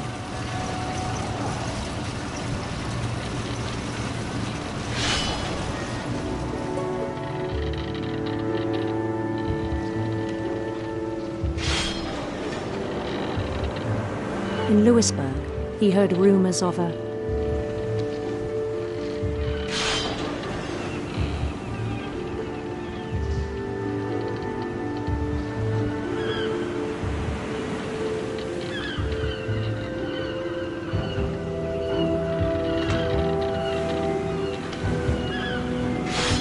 handsome queen.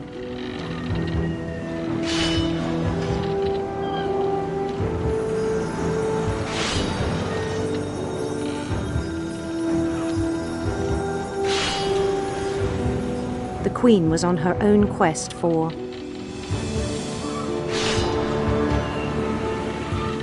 sinister serpents.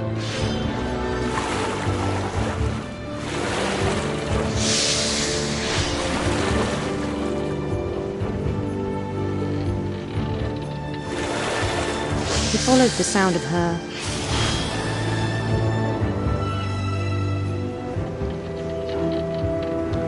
silver harp.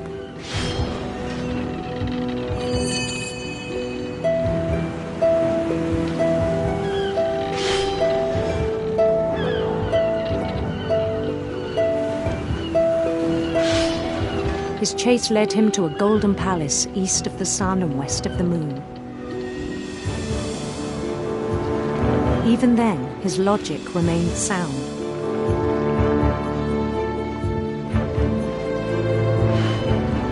He knew the world was all in his imagination.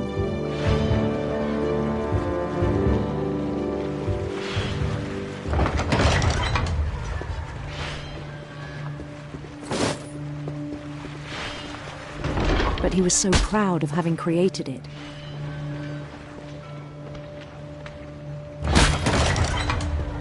In his own eyes, he'd become something greater than a king.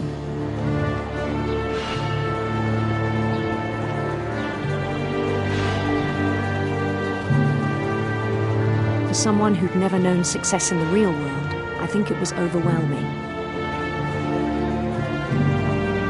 And then it struck him that the real Lewis was not the one chopping salmon, but the one climbing the steps of a golden palace.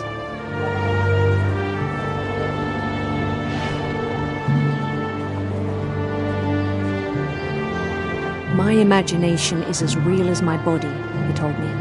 It was hard to argue with him.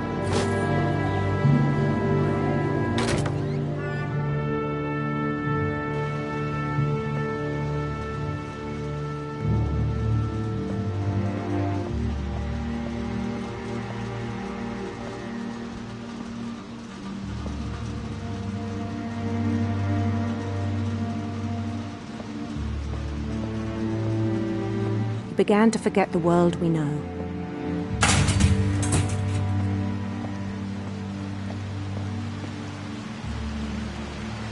I think it pained him to remember Lewis, the cannery worker.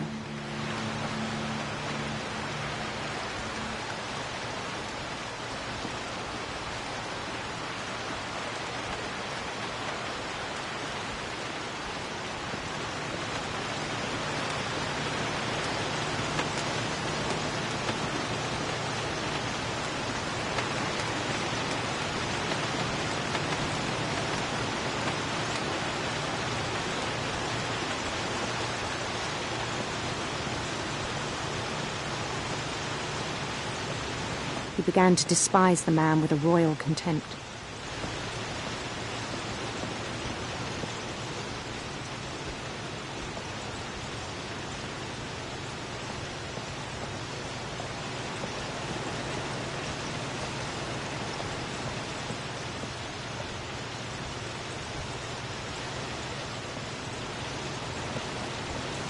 I still thought I could save him. Even after he said he was being crowned king over all the lands of wonder.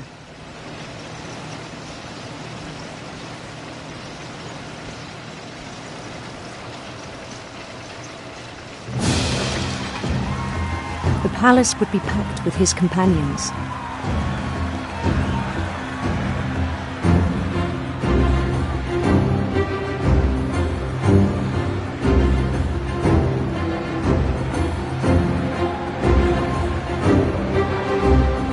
Including the wise Calico who'd insisted on inviting him.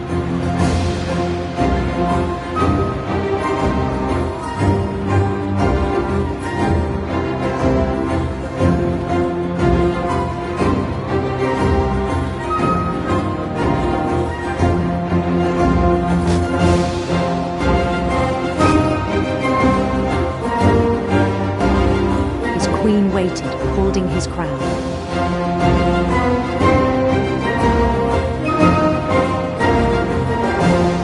There was only one thing left to do.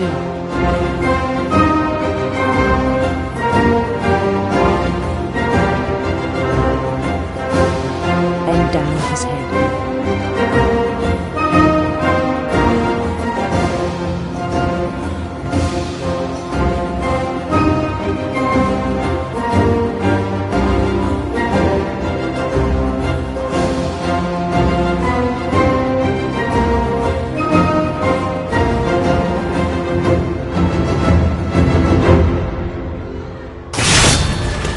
I think you know.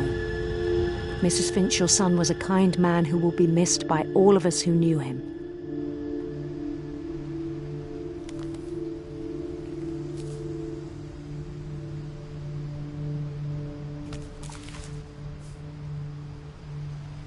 My brother was really cool. I wish you could have met him.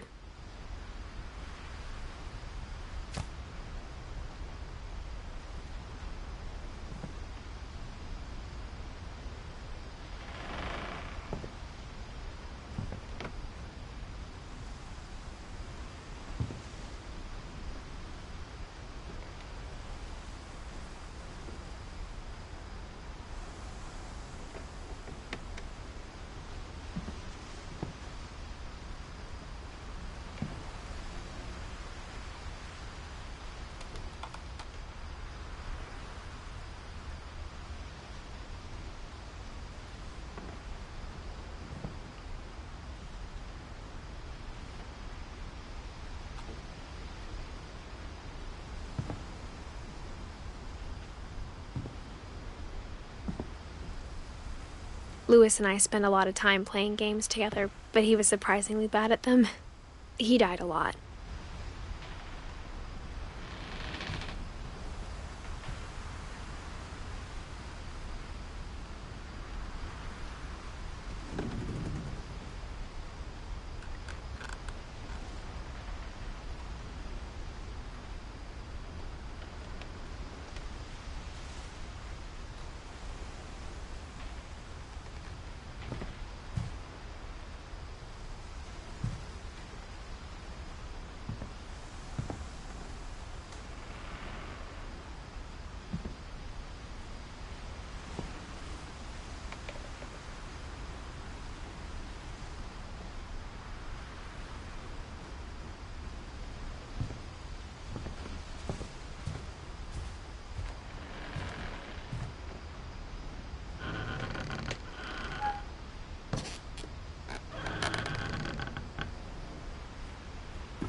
On the way back from Louis's funeral, my mom told me to start packing. She waited until the day before we left to tell Edie. I'm not sure if she wanted to make it easier or harder.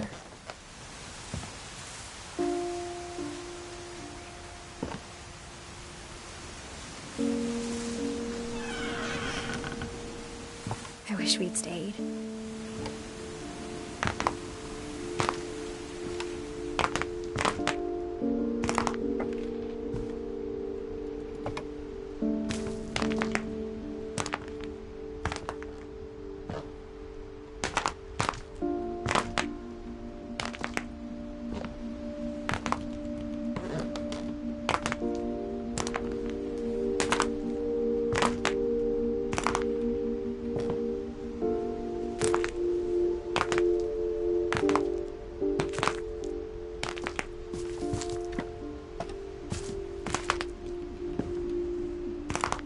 But I understand why we left.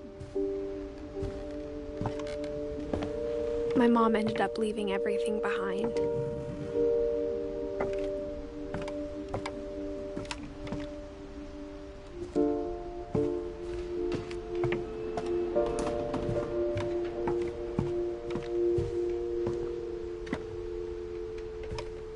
What happened that night had been coming for a long time.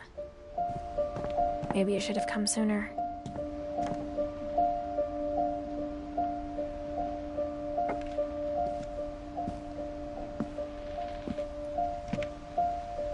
But it had to end one way or another. All that's left now is to tell you about that last night.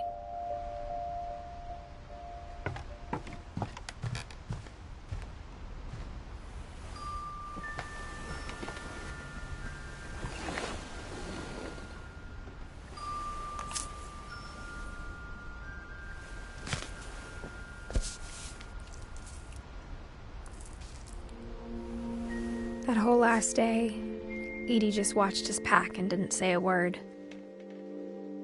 Until supper, when she raised her glass and said, "To our final night together, and all our final nights apart."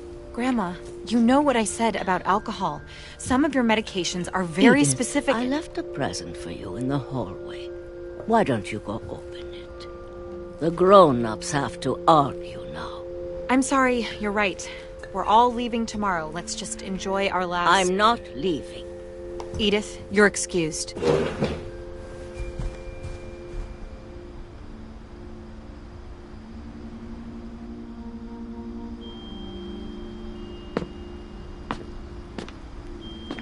The power had been shut off that morning, but Edie always had plenty of candles.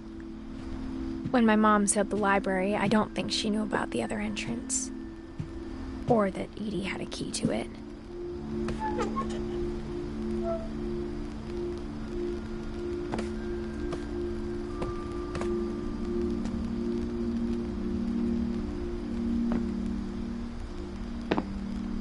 That thing you're afraid of isn't going to end when you leave the house. Edith has a right to know these stories. My children are dead because of your stories. I think it's best if Edith and I leave tonight. We'll have the nursing home send a van for you in the morning, okay?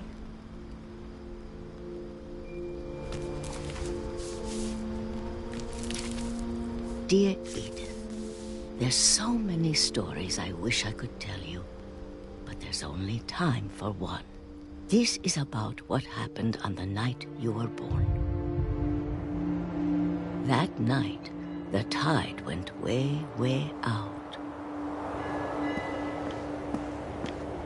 It was the first and last time I ever saw the old house aground. There'd been an earthquake out in the middle of the ocean. They called it the lowest tide in 1,000 years. God, it smelled awful. You know, I've seen that house every day of my life.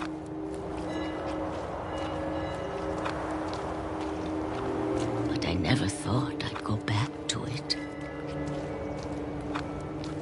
When the fog rolled in, I lost my way.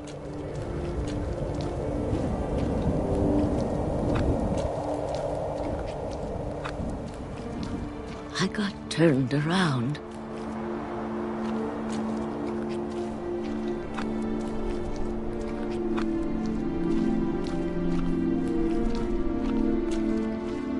For a while, I wandered. I started seeing things.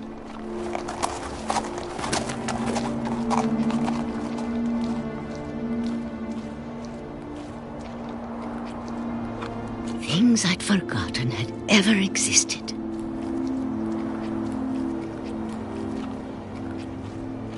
But when I saw them, they felt like old friends. That night, a lot of things came back to me. Or maybe I came back to them.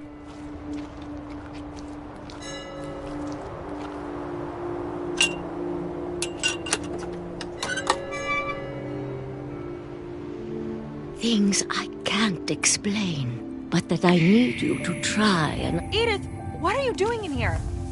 It's mine. Edith! Mom, you're gonna rip it! Let go! I kicked and screamed, but Mom dragged me to the car. I never saw Great-Grandma Edie again. The next morning, the van came to pick her up, but she was already gone. After that, we moved around a lot.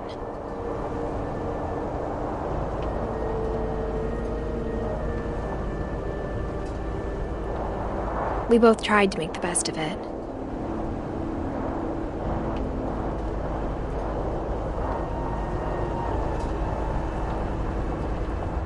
A few years went by.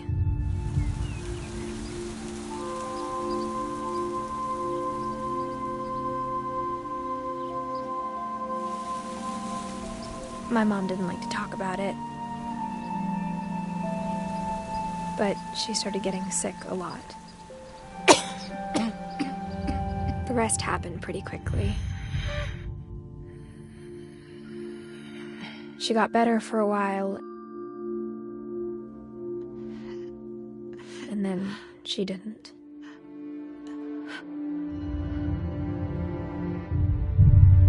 And then I was alone.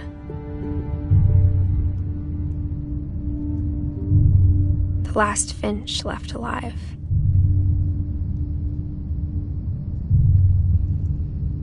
Until I found out about you.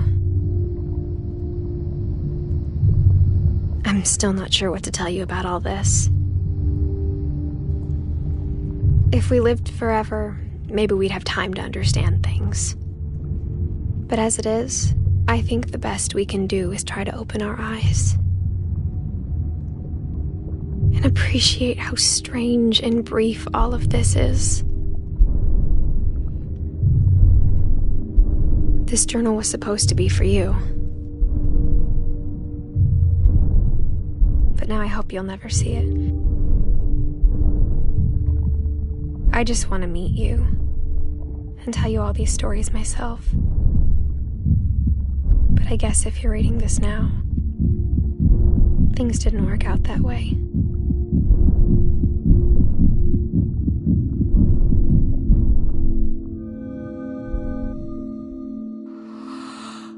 This is where your story begins. I'm sorry I won't be there to see it. It's a lot to ask, but I don't want you to be sad that I'm gone. I want you to be amazed that any of us ever had a chance to be here at all. Good luck.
can't imagine my mom ever writing poetry, and yet...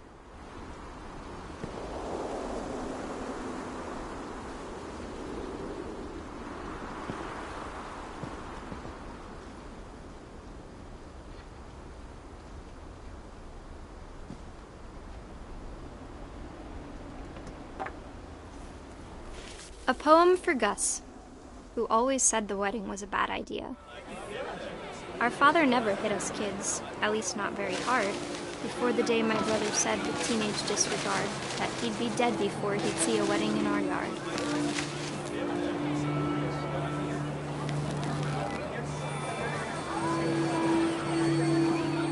My father made him come, of course, but Gus stood far apart, just flew his kite and bottled up the storm inside his heart.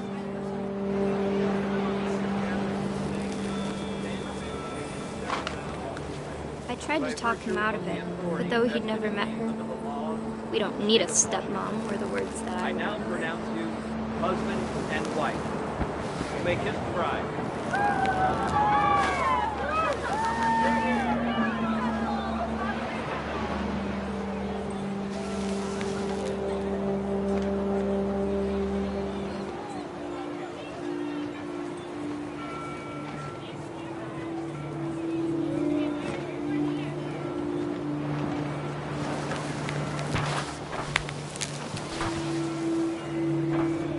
When the time for photos came, Dad ordered him to come here. But Gus declined, and as a sign held up his middle finger.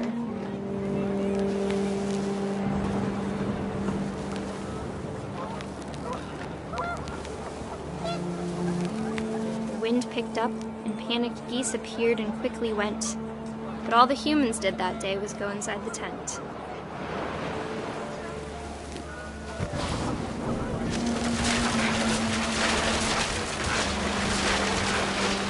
The rain came down in buckets then, but no one seemed afraid that nature might destroy the tent our dad had crudely made.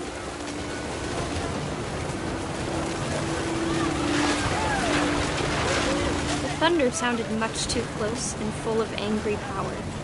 But all my father said to this was, "Make the music louder."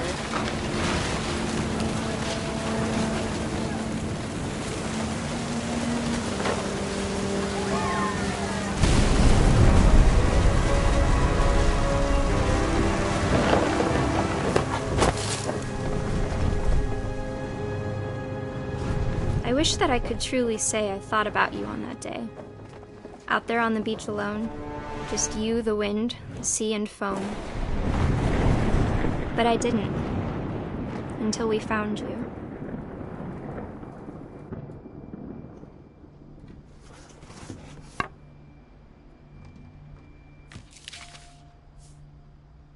She never talked about him, but Mom told me once if I was a boy, they were going to name me Gus.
A lot of this isn't going to make sense to you.